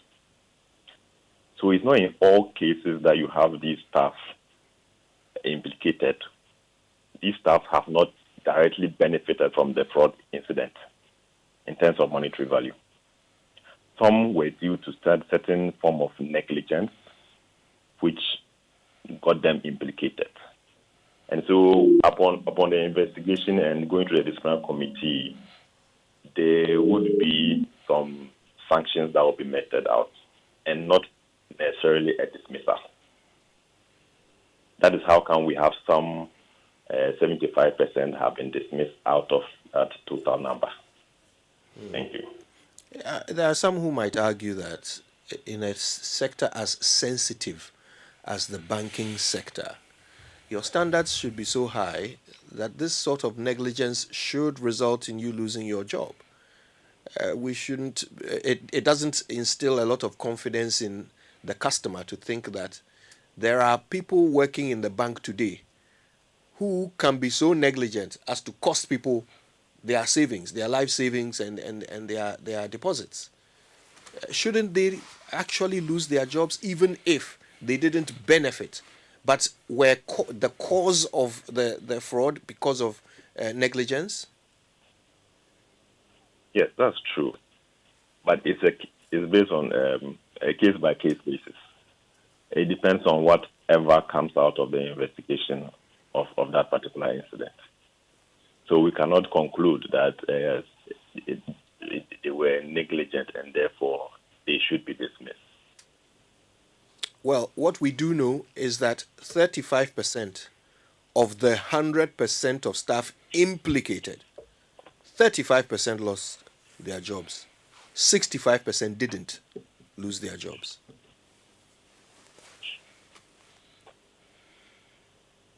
So I guess the question is that to say that in 65% of the cases, whatever negligence or incompetence led to the fraud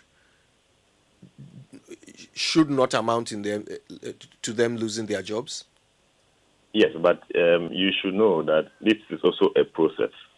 It's not a one-day thing. So after the time we were reporting, this was what we got. So I'm sure by now that process that they were going through, the disciplinary committee and all that, the outcome of that process would have concluded by now, or even still ongoing. And definitely we would have an increase to that number, this number that we have reported. Okay, but Erica Bayo, since you're talking about, after investigations, and you say maybe the person could be negligent, if you could cite a case, for instance, and how you arrived at the negligence, I'm sure it would help our listeners to have a better appreciation of the decisions you took. No, the decisions we took, those decisions are usually taken by the banks. The bank. Yes. We received that report from them. Exactly. Yes. And so based on the reports you've received, what were some of the instances and how did the banks arrive at the decisions? At this point, I cannot on top of my head give the instances. Okay. Hold on for us. Let's bring in, Ransford Nanado Jr., who is a certified fraud examiner and professional certified investigator. And Ransford, this morning, once we introduced the topic, I got a message. I'm trying to get the message for you. And this person says he lost 50,000. Okay, I got it here. He says, I've been a victim of this bank fraud. I lost 50K in it brings the bank's name account. Efforts to get to the bottom proved futile and is still hanging. My lifetime savings has not been easy. I will be interested in the way forward. And he sends a voice note where he indicates that he didn't get even a notification when the money was deducted, 50,000. And for 2 years, he's been trying to get his money, and that has been unsuccessful. You know this space very well. And that's where the connivance of bank staff or this thing comes in. Because how can it happen that somebody would have 50,000 removed from his account without, first of all, the person being notified, that's if you issued a check, notified that this is what is happening? Ransford. So, Kojo, Winston, thank you very much and good morning. Eric, good morning once again, a good friend of mine. Good morning, sir. Now, the dynamics of it will be when we have the fine details. Like Eric mentioned, usually when you receive such a thing, if you have a message, if you have the details, which channel was the money taken out? What were the circumstances? Customer's phone got missing. 2 days later, notice that went for the SIM replacement, money has left the account. Now, a third party, which is the telco, has been brought into the picture. What happened was a SIM swap that the telco earned. That is where collaboration, that is where you don't focus on one institution, because where we are going to as a country, and this report tells a very, very unique story over the years, that it is no longer one institutional problem. What can start from the bank may end at the telco. What may start at the telco may end at the insurance. So there is a need to get the fine details of what has actually happened. But I think that the regulator provides an opportunity to force the bank to disclose what has happened and what they have done. I would suggest that this customer reports to Eric's department and they will get the fine details. If there's a need to support the process, why not? Okay. But generally, I mean, since you are a certified fraud examiner and professional certified investigator, what are the forms this takes? I mean, so that our listeners can have a better understanding and then know how to protect themselves. So, a lot, myriad of them. The commonest is what Eric mentioned: social engineering, manipulating people's thinking process for them to trust and act in certain ways that they wouldn't have if they were knowledgeable about what was happening. I have received reports where customers said that I received a simple text message purporting to be coming from my bank, and it asked me that I should click on this link and update my records, which I did. Few minutes later, I started receiving debits on my account. So, social engineering, cleverly manipulating people for them to divulge sensitive information, even without they knowing that that is what they are doing. Winston, if you should line up 10 staff of multimedia at the car park and ask them a simple question: how many of you have used your date of birth as your PIN on your wallet for Momo or bank account? You will be shocked that you won't get anything less than 7 out of 10. So, if the birthday announcements are going on like that, it means that somebody's PIN is being disclosed. If the celebration is going on Facebook, somebody's PIN is being disclosed. That is at the point where we have not even grown to understand that, okay, I want to remember my PIN easily, so I have used my date of birth as PIN. There are times where these fraudsters manage to place a call and they say that we are doing an update at the bank or the payment system office, and we have noticed that you have changed your PIN to 1970. No, it's still not 1974. It's still 2021. He has disclosed his PIN. He didn't even know what he was doing.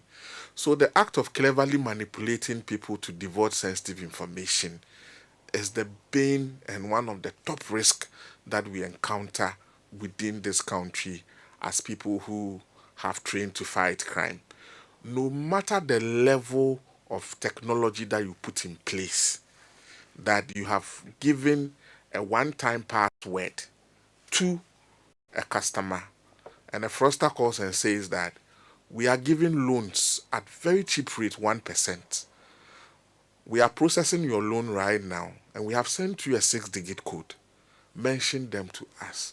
And they've given the key to the account to the fraudster to wipe the monies in the account. We have received calls from customers who say that my account is depleted. What did you do? I received a call and they said they've sent me a link for me to update my record so I can enter into a contest to win some prizes. What did they ask you? Send us the link. You open the link and you notice that it's a clone website where full card numbers are requested, date of birth, and then the CVV2, which is behind the card. And that is transferring money through the card system. It is also gone.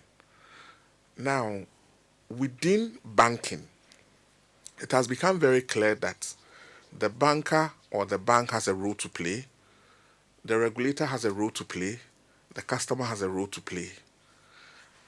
within this ecosystem, there are third parties. Today we do a lot of integration. The example I was giving you, if you sit in your bank and then somebody's SIM is swapped at the telco and OTP is received over there, so far as you key in the correct code, the bank will allow the money to go. We need to raise the conversation about the kind of authentication that we have. If you look at the report very well, there's something unique. A lot of people have not paid attention. Impersonation is dropping. The Ghana card factor has come to play. Okay. What we are seeing in the search for the payment system, the payment service providers, means that our SIM registration and our wallet architecture and policing our wallets is a problem. Because if these monies are stolen, they do not go into the air. They go onto accounts. They go onto wallets. How are we very sure that this number that called me, if we have registered our SIMs very well, there's no way anybody should just get on the roadside and get a SIM card why have and we make not? a call? No, we haven't. Oh, what we did, haven't. What we did is wasn't properly done. We haven't.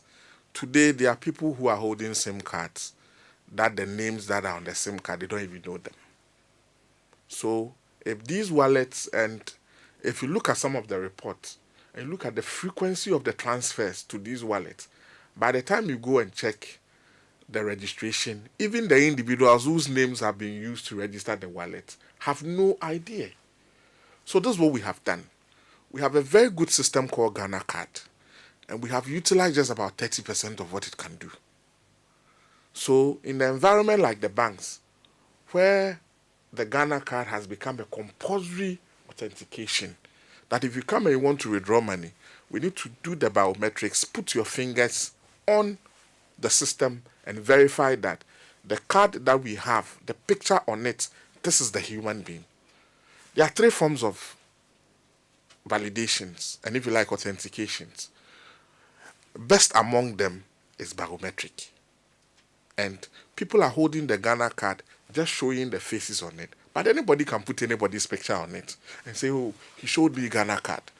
We have to move away from showing Ghana card and implementing it as a key aspect of our procedures within the payment system. If we don't do that, we're going to have a worsening situation because the monies are moved onto wallets. If the wallets are not properly identified, authenticated, and registered, people can just acquire SIM cards for this and throw them away. Eric mentioned that the manipulation, the calls that we are receiving, is it not coming from SIM cards that have been registered? Why is it that the police will go and go chase people and it gets to a dead end? It means that we need to tackle our SIM registration, sync it with our Ghana card, and make biometric authentication compulsory at every stage of our payment services. If you just joined us, we're having a conversation with Ransford Nanado. Of course, he is our, shall we say he's our resident fraud expert now, at the rate at which he joins us for these important conversations. And we're talking about the Bank of Ghana report for 2025, where we are now being told that when it comes to the payment service providers, unfortunately, the numbers are up when it comes to fraud. Banks have improved. The payment service providers have got worse. And we're trying to find out why and how, more importantly, how to protect ourselves. Ransford, let me ask you this. Identify for us the ideal fraud victim. When the fraudster sets about looking for victims, what are the features he's looking for in the members of the public so that he can successfully target them? Okay. I would take that question, and I think that based on the report we are discussing, if I don't talk about cash suppression, I would have done a lot of injustice. So people give money out that hoping that these monies will get into their bank account. The money disappears, it doesn't get to the bank. Either it gets there and it is halved or shortened. One of the key things that we have noticed is that people who become victims to cash suppression are those who say, I don't have time. I just get to the. I will tell you a story about how in one of the banks, a gentleman used to dress up, go and sit down in the banking hall, and then look at those who are in a hurry looking at their time and say, "You can leave the money with me and go." Okay. They collect the money and pretend as if they are bank staff, and they walk out of through the back door. They have gone with people's deposits, 50,000, 100,000. That is so brazen. And they do that. So cash suppression is an issue. It doesn't only happen within the banking hall. There are times where brothers, sisters, caretakers, go and deposit this money for me. They go and cook receipts by the roadside and send it to the victim that you have so and so money in your bank account. It is only when that customer now has time and he decides to enter a system to check his balance that he gets a shock of his life. Wow. So cash suppression is an issue. Now back to your question.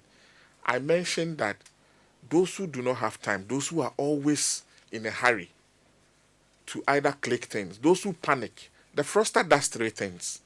They trigger the sense of urgency. When they call you, they tell you that if you don't do this now, your account is going to be closed. Bank of Ghana will close your account and then you lose your money. So click on the link now. The typical victim is the one who responds to urgent calls, urgency. The next one is fear. They put fear in you that if you do not do this now, you are going to lose your bank account, you are going to lose your investment, so do it now. Those who have survived this are the few ones who say that, you know what, this is my money we are talking about. I will come to the banking hall myself. Allow me call my relationship officer. Allow me call the customer service line. And the fraudster get upset. We'll close your account. Why do you want to come to the banking hall when we have given you an opportunity like this? So those who are in a hurry, those who fall to the sense of urgency, those who actually fall to fear when fear is triggered. And then last but not the least, knowledge is very powerful. If you understand what you are doing, that, hey, this call that has come through, yes, it has come with a true caller saying that it is my bank. But my bank will not call me at 7 p.m. and ask me to update my records. But, Ransford, you see, you make a very important point. And I know some banks, what they do. For instance, my bank sent me my relationship manager's number and said, this is the number of this person. And this person is a relationship manager. Then the person follows it up with a call. You check it's the same number. So at every point in time when you have an issue, you know whom to contact. Others don't do that. So in that case, when that person gets a call, he assumes, well, it's coming from my bank. If I get a call today and I think that is not from the bank, I'll call the relationship manager and say, I got this call. Because then I have, and it sometimes looks like, some of the banks, they wait till you get to a certain threshold, then they give you a relationship manager. I know banks also that the moment you open an account, you're introduced to the manager and says, this is the person you should be dealing with. So how about that? It's a very important point you have made, that you need to get somebody you have been given as a trusted fellow you should be dealing with. However, the contact centers of the banks present an avenue for you to quickly call and say that, are you running any promo? Mm-hmm. Have you sent any message of such sort to your customers? It is a good check. But what you have just mentioned is something that all banks should replicate and say that if you want to deal with us and you can't reach us on any day, call this number. This is your relationship person. Okay. Right. So go ahead. You're making the point. Yes. So I had mentioned something in the report that a lot of... I commended Eric before we came on, said that this is one of the best reports that the Bank of Ghana has given in terms of fraud breakdown. I like the breakdown. It tells us where the issues are coming from. If you look at the cash suppression I was talking about, it is coming from the rural and community banks. Okay? About 90% of it is coming from there. What it means is that the market woman, the painter, the farmer, all of them are at risk. And it is a very huge, if you like, slap on our financial inclusion agenda as a country, that whilst we are encouraging our farmers, our village teachers, our market women within the communities to be bringing their monies to banks, we are getting a situation where the money doesn't reach the bank. And that is something that we need to work on. That, one, goes back to what you said. If we're able to tell the market woman that we know you don't have time, it is these people who will come to the market to come and pick your cash every day at this time. When they come, you should be able to get an alert that the money, before you give it to them or they take the money, you should be alerted within 30 minutes that you have taken this money. We have also given you this opportunity. Go here and check whether your money is up to what is actually required. The typical victim is also somebody who doesn't do reconciliation. Because one key thing about fraud, we call it the average fraud run. If fraud happens to you and you're able to identify it earlier, you are able to make some savings and recoveries. I know of a case where for 3 years, the man was running a co-store and they had never checked how much was in their bank account until the man had an accident and his son took over and said, we have a lot of vouchers, let me go to the bank and check what is there. Basic reconciliation, basic download of statements through the internet or mobile app, or visiting the banking hall to say that I have worked all these weeks, let me check whether my money is intact. Usually, they don't do that. But this point, hold on a minute for me, because I remember having a conversation with one of my accountant friends who is also a farmer. We're having a conversation about cold store facilities, because as farmers who are into livestock, you're thinking of setting up a cold store. And he made a point, says, look, Charlie, you for they check that thing regularly, because accountants know how to liaise with, and again, we're getting to the bank staff, to prove to you that they're making deposits when they're actually not doing that. How about that, Ransford? So, in this same studio, I have mentioned that we have business owners who are not in charge of their business. The accountant is not the business owner. So, per our training, our certified fraud examiners, we are trained to think that anybody at all, mother, father, girlfriend, auntie, accountant, CEO, anybody at all can commit fraud against you. So it is okay to depend on your accountant, but you can make it a point that every month, once in a month, you yourself would log on to that account and do a reconciliation or check the figures, whether they tally with what the accountant has been telling you.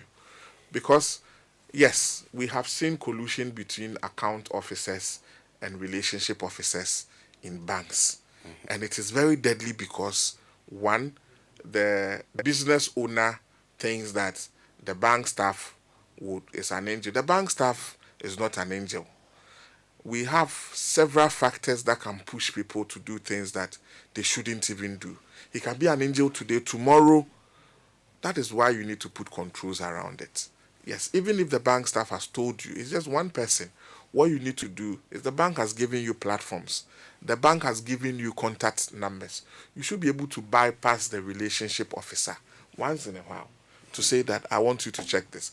There was a case that was widely reported about months ago. And the key thing is that the bank staff whom was, giving information on the customer's account is actually the person who has suppressed the money in the account. So in this case, the fraud traveled for a very long time because why is it that we've been given a mobile app? And we like doing this in this country. We pick the phone and say, hey, how are you? How much is in my account? Check for me. And you have the phone. We go on our phone and watch TikTok and all that. Today there's WhatsApp banking. Today there's mobile app. Today there's internet banking. You can even call the helpline. Okay. Ransford, you know what we're going to do? This is a conversation that we cannot exhaust today. Naturally, it's expected that we activate the phone lines. And already there are loads of questions coming in. Okay, one that says, please ask if it is bad to keep your card information on the apps because I only get money stolen from my account whenever I use a particular, one. And since I deleted it, it has stopped. I got to know when I visited my bank and I was told the account is in Hong Kong. We're going to get into all of these questions, but Ransford, I think we should continue tomorrow. Yes, let's continue tomorrow. so we can activate the phone lines and put all the questions to you so you can address all of them. I'm happy you've accepted to join us again tomorrow. Eric Abeyo, thank you also for joining us. The conversation will definitely continue tomorrow.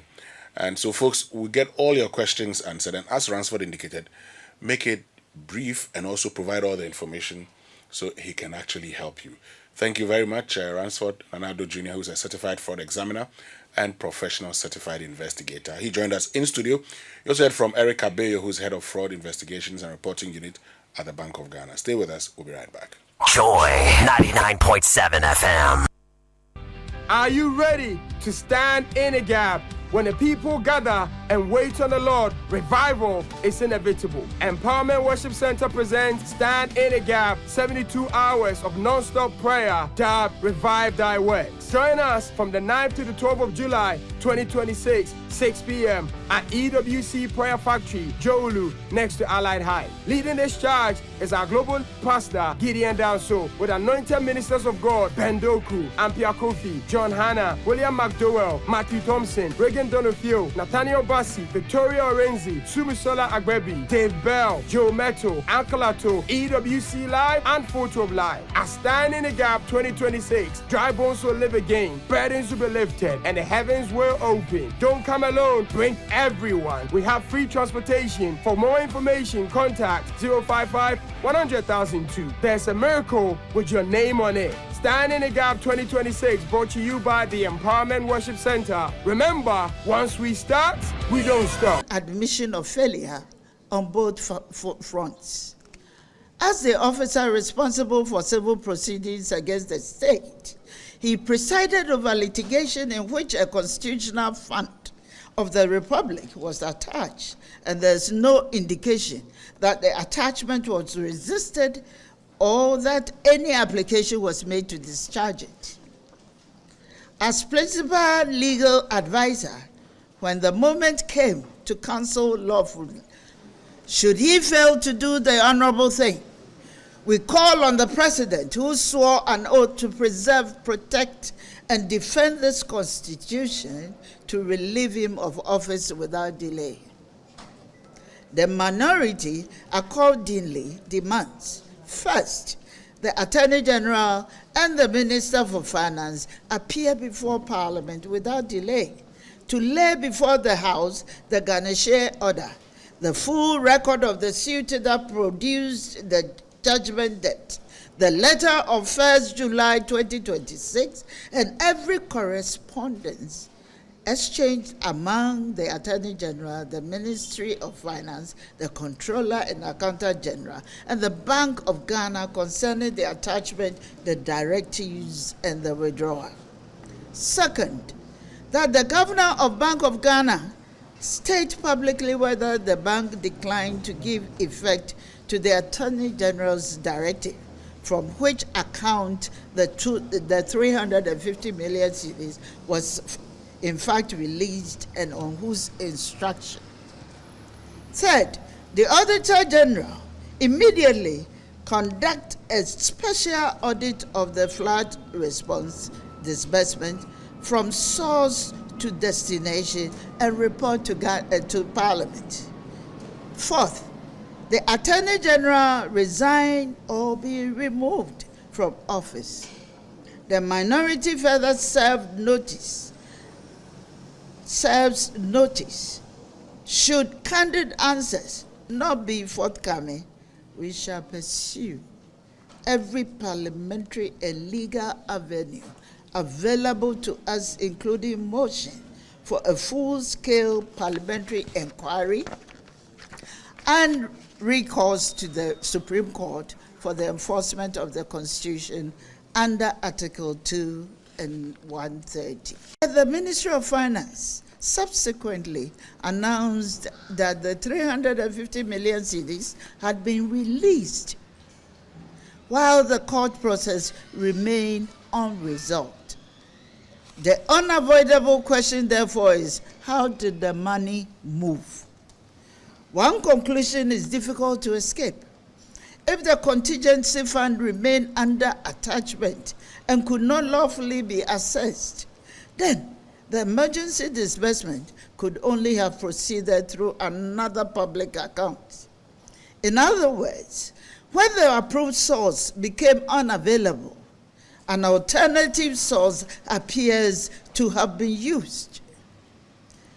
If that is what occurred, then Parliament was never asked to approve the alternative source, and the constitutional requirements governing withdrawals from public funds were bypassed. Yet the Ministry of Finance official statement announced, without qualification, that the money had been released from the contingency fund.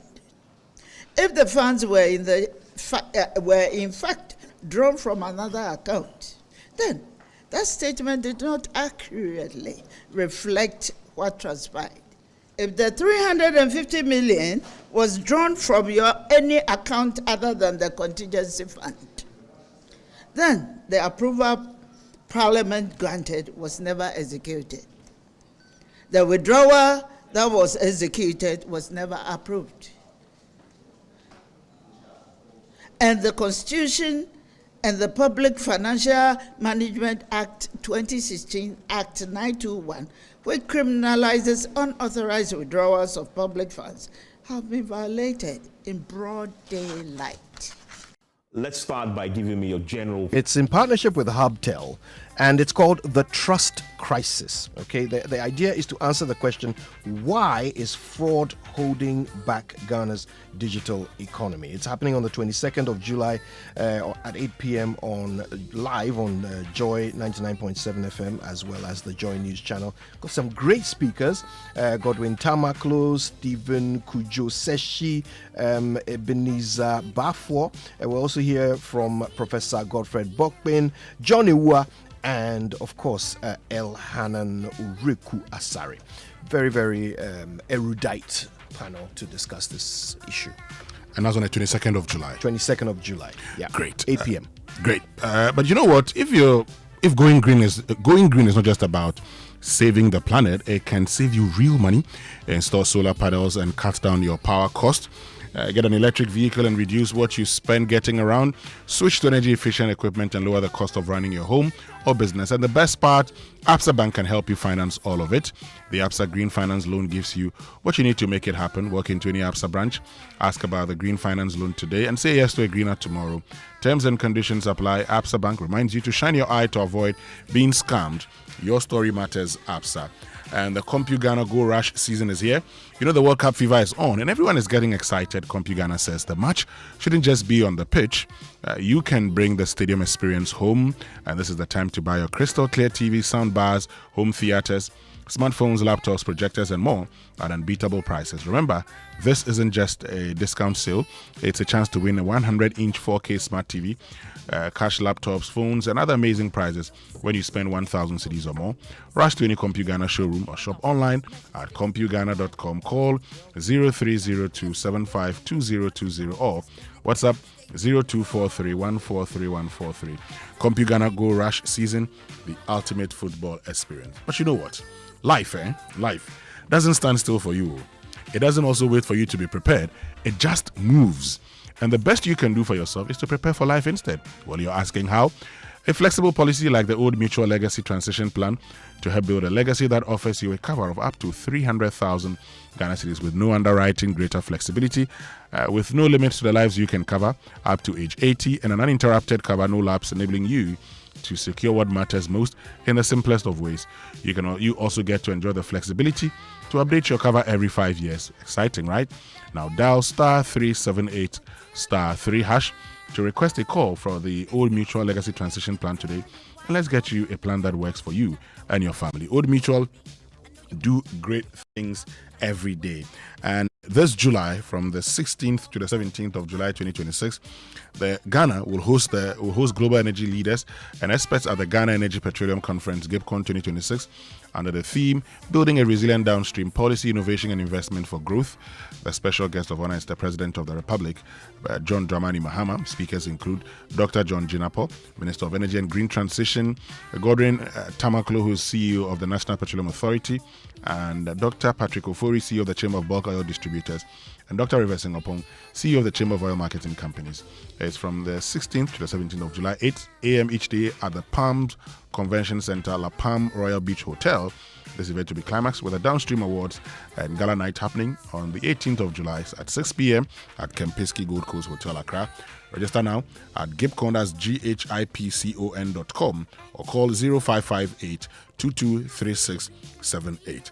But you work hard and you deserve a home that actually reflects that effort. It's time to upgrade your life at Palladium Residences in Achimota, a stunning community at ABC Junction, just minutes from the Achimota Mall. Discover beautifully designed modern apartments, spacious townhouses offering the perfect private sanctuary.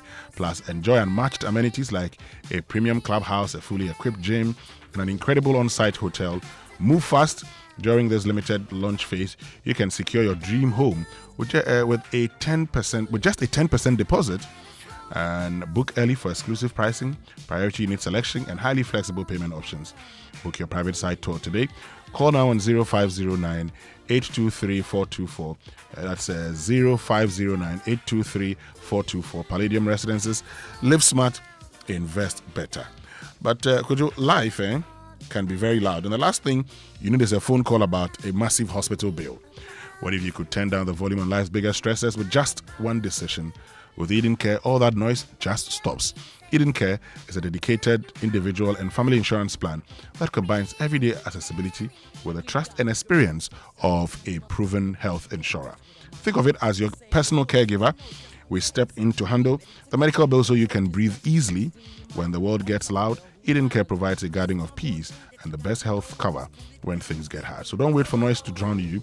Choose a policy that lets you enjoy real care. Reach out right now at edencare.acacia at myenterprisegroup.io and choose Eden Care today. Eden Care brought to you by Acacia Health. Loads of your messages. This one says, on the matter of banking and financial fraud, I believe it's less a question of the system or technology and more of a question of people within the system. Okay. It says fraud exists and thrives because it preys on one of our greatest strengths as humans, trust. Most people are naturally inclined to believe others, especially when someone appears credible, authoritative, or urgent. Fraudsters understand these and continuously develop more sophisticated ways to exploit that trust. As technology advances, so do the methods of deception. No security system is completely foolproof. When people can be manipulated into voluntarily giving away sensitive information or authorizing fraudulent transactions. Okay. Ultimately, the fight against fraud is not only about building stronger systems, but also about building a more informed, vigilant, and skeptical public. Healthy caution is one of the most effective defenses against financial crime. That's a long one. Jeff, thank you very, very much for sharing that message with us. When we return after these messages, there'll be more of your thoughts here on the Super Morning Show. We'll be right back after these. First view of what 1.5 years have done for you in terms of your ability to satisfy yourself, and you are now on the right track to deliver on the big ticket items. Just broadly, well, how would you score yourself broadly? 1 year, 1.5 years from now, not in terms of success or in terms of your ability to say, now I'm on a path to delivering. Satisfied with where you are now, or you think there's still things holding you back? Thank you, Evans. Good evening to your viewers. It's a very difficult question you've posed to me this evening to be able to score myself. I believe that after my term is over, Ghanaians will be the best judge of what we've been able to achieve. But like I've always said, youth unemployment and youth issues are very broad. And over the years, we treated youth issues as footnotes in other ministries' agenda. Luckily for us, His Excellency President Mahama, seeing what some of us saw, decided that he needed to establish a ministry for youth development. Once again, I must say something. 4 agencies. The releases come in as and when. For instance, yesterday I was with the CEO of the YEA, and he just told me that some allocation is coming in. Just this afternoon, around 4:30, I got a letter from the Finance Ministry making some allocations to National Service for one of the special programs we are running. Okay. You understand? And so until I'm able to put all those figures together, I'll not be able to tell you. But based on what you've seen so far, are you happy compared to last year? Is that an improvement over last year? For the whole year, 45. So you see, last year we were a new ministry still setting up. Yeah. And even at the time the budget was being prepared, I still didn't even have a budget office. I remember that you told me that. So we were still, and so comparing last year to this year, it may not be accurate. Will not be fair. So maybe next year. So, but first 6 months of this year, happy with what you have so far, released to you. So if you ask whether we are happy, I'm sure no ministry is happy with what he has. Because, like I said, we inherited a very difficult economic situation. Just last week, late last week, Friday or Monday, or this Monday, we had to pay 700 million for Eurobond. These were commitments we came to meet. And so no matter how much money the government rakes in, there are huge debts to pay. And the revenue that comes to the ministries, departments, and agencies is the money collected, the taxes collected. That same taxes are having to be used to pay salaries. That same taxes are having to be used to support government programs. And that same taxes are being used to service debts. Clear cases, the 700 million that was just paid on Friday or Saturday, to be able to meet the conditions that we set for ourselves when we've defaulted in restructuring of our debts. And this government doesn't want to default again. And so if not for those commitments, I believe we would have received more as ministers. But that is the challenge we face, and so this is what we must deal with. And as a country, if you are part of a team, you make up for the shortfalls. So, for instance, if Ghana is playing and Jerome Opoku gets injured midway, Ajete must run in to cover for him. We see the problem. We know the problem. We knew the problem before we came into government about the mess the last administration left us in. And so in fixing that mess, some shortfalls will definitely arise. Within the last 1 year, 6 months, it's been very tough. That I must admit. It's been very difficult. Show on Joy 99.7 FM. Look, we'll be sharing loads of your messages shortly. But you know I love Accra. But sometimes you just need a break from the city chaos, eh? Who wants to spend 4 hours in traffic just to escape? I've got the perfect fix. Best Western Plus Accra Beach Hotel in Nungwa. It's right by the ocean. I imagine waking to fresh sea breeze, a complimentary breakfast, relaxing by the pool, and just resetting for a staycation, business, or beach side events. This is the spot. They're running a massive limited time offer. Book 2 nights and get a 3rd night freely. Yes, a whole extra night on them. So lock in your escape right now. Call 0596 723646.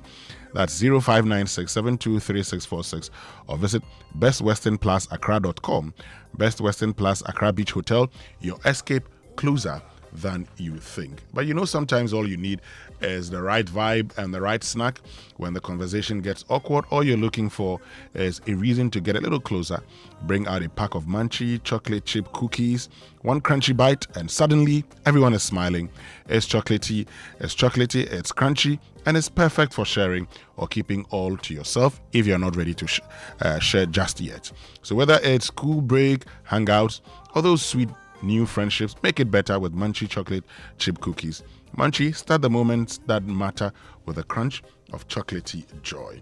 So what does it take to build a financial system that is secure, innovative, resilient, and ready for the future? As technology evolves, cyber threats grow more sophisticated, and digital finance reshapes economies, the question is no longer whether we must adapt, but whether we must build the right financial architecture for tomorrow, or whether we are building the right financial architecture for tomorrow.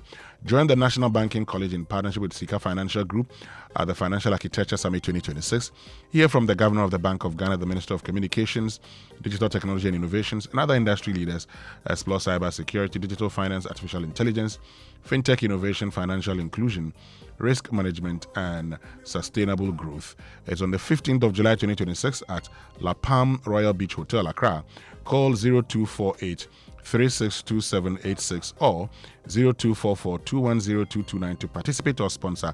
Don't just witness the future, help architect it, okay? It's very, very important you help architect the future. And Electroland Ghana says, look, you know that the biggest football show on earth is here, and they're making sure you don't miss a single moment. That's Electroland Ghana. And here's the winning deal. Buy any 50-inch or bigger Samsung TCL or NASCO Smart TV and you get a free DSTV decoder plus 1 month free subscription. Yes, absolutely free.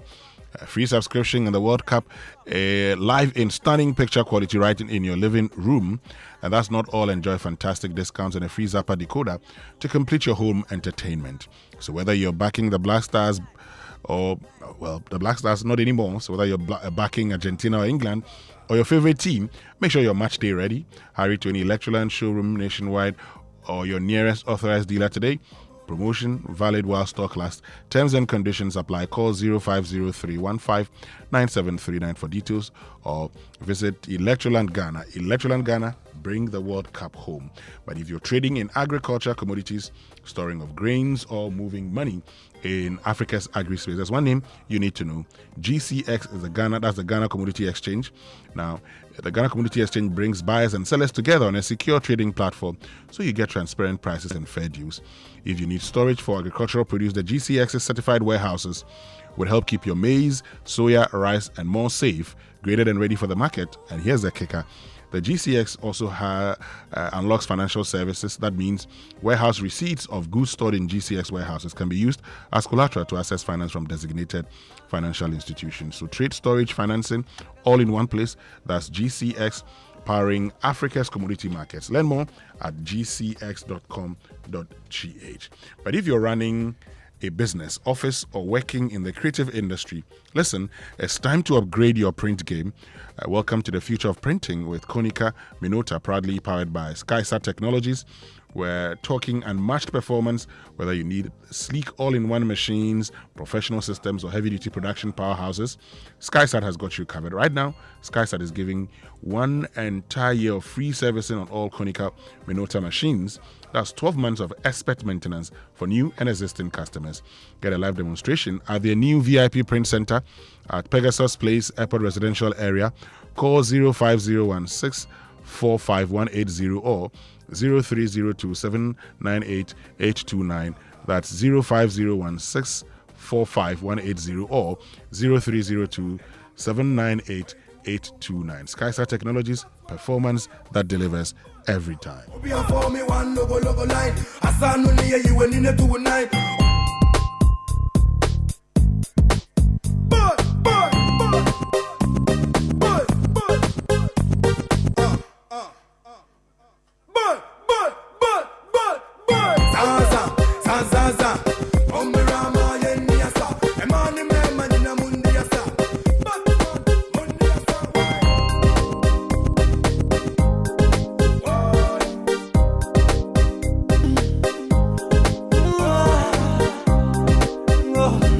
So live here on the Super Morning Show on Joy 99.7 FM. Before, Kojo, there are loads of messages this morning. Let me get into more of the messages. And this one says, good morning, Winston. I used to work in the Upper East region and I subscribed to Zoom Lion to collect my waste.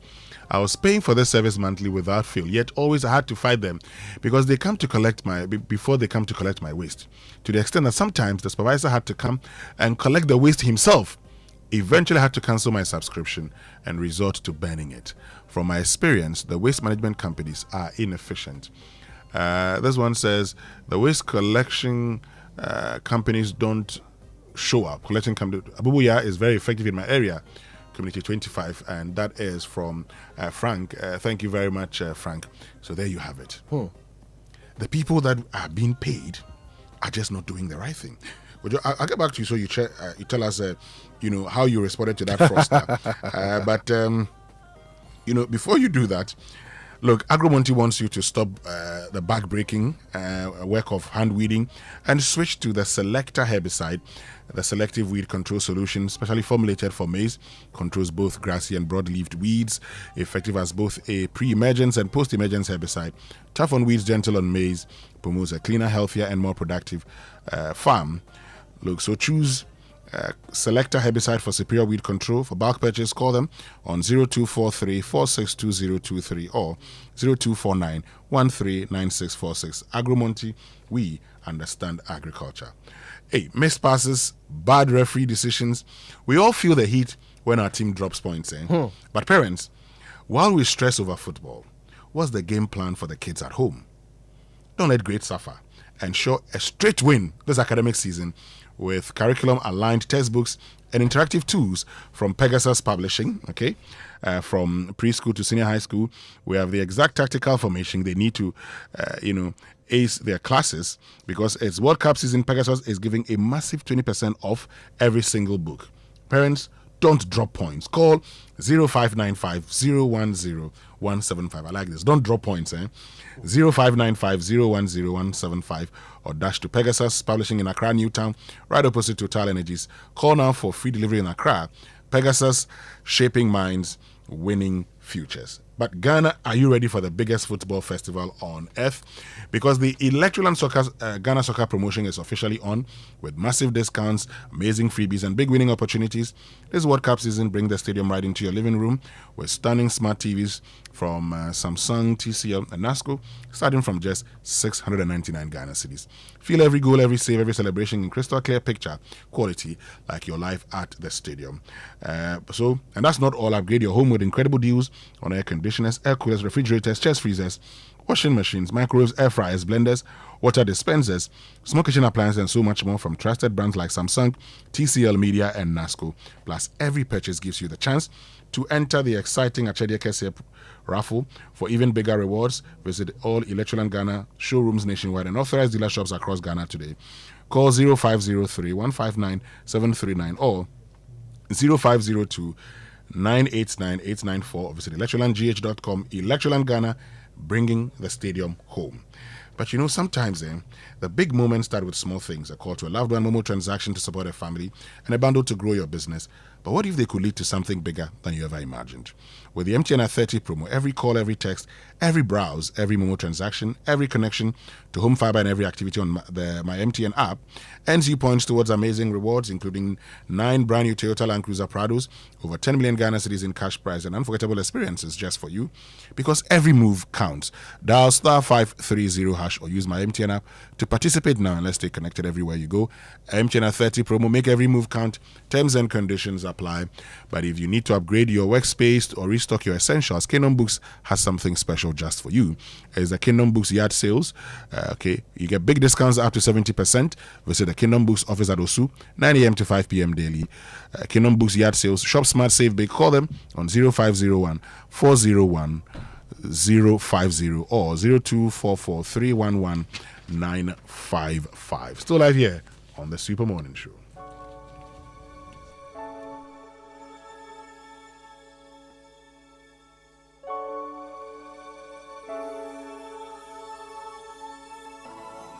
Think about the generations and to say we want to make it a better.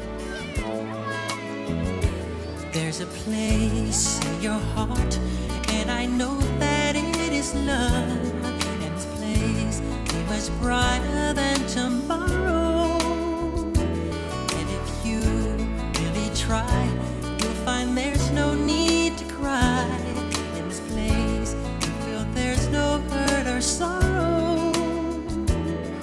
There are ways to get there if you care enough for the living. Make a little space, make a better place. Heal the world, make it a better place. You're live on Joy 99.7 FM, and we're so glad you stayed with us all morning on the Super Morning Show.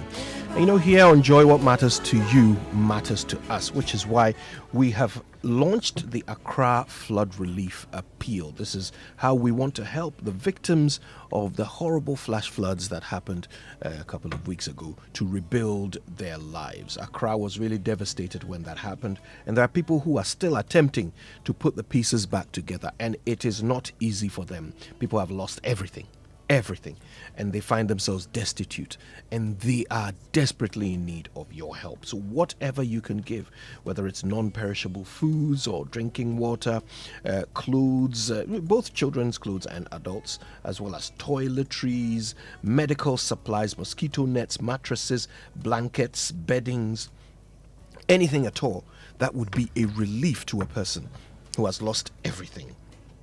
We would be so grateful. if you were able to help with that. But it's not just the items. There are so many things that need to be purchased in order to help restore people. And of course, you can help by giving money. Here's how you do it, okay? For MTN mobile money, please send your donations to this number, 059 303 8842. Okay, so 059 303 8842, and the account name is Multimedia Group Limited, or it might come as Daniel Boyfield. Those two names will come up. Either one will be correct. Okay, or you could send it directly to our UBA account. Now here's the account number: 0251 427 8803 503. So that's 0251 427 8803 503, and the account name is the Multimedia Foundation. It is the UBA Ghana Tema Industrial Area branch. Okay, or just bring your items to the Multimedia Group offices here in Kokumlemle, Accra. God bless you. God bless you, and that'll be all from us here on the Super Morning Show. I'm Winston Amoah. And my name is Kojo Yankson. Coming up is a news at 10.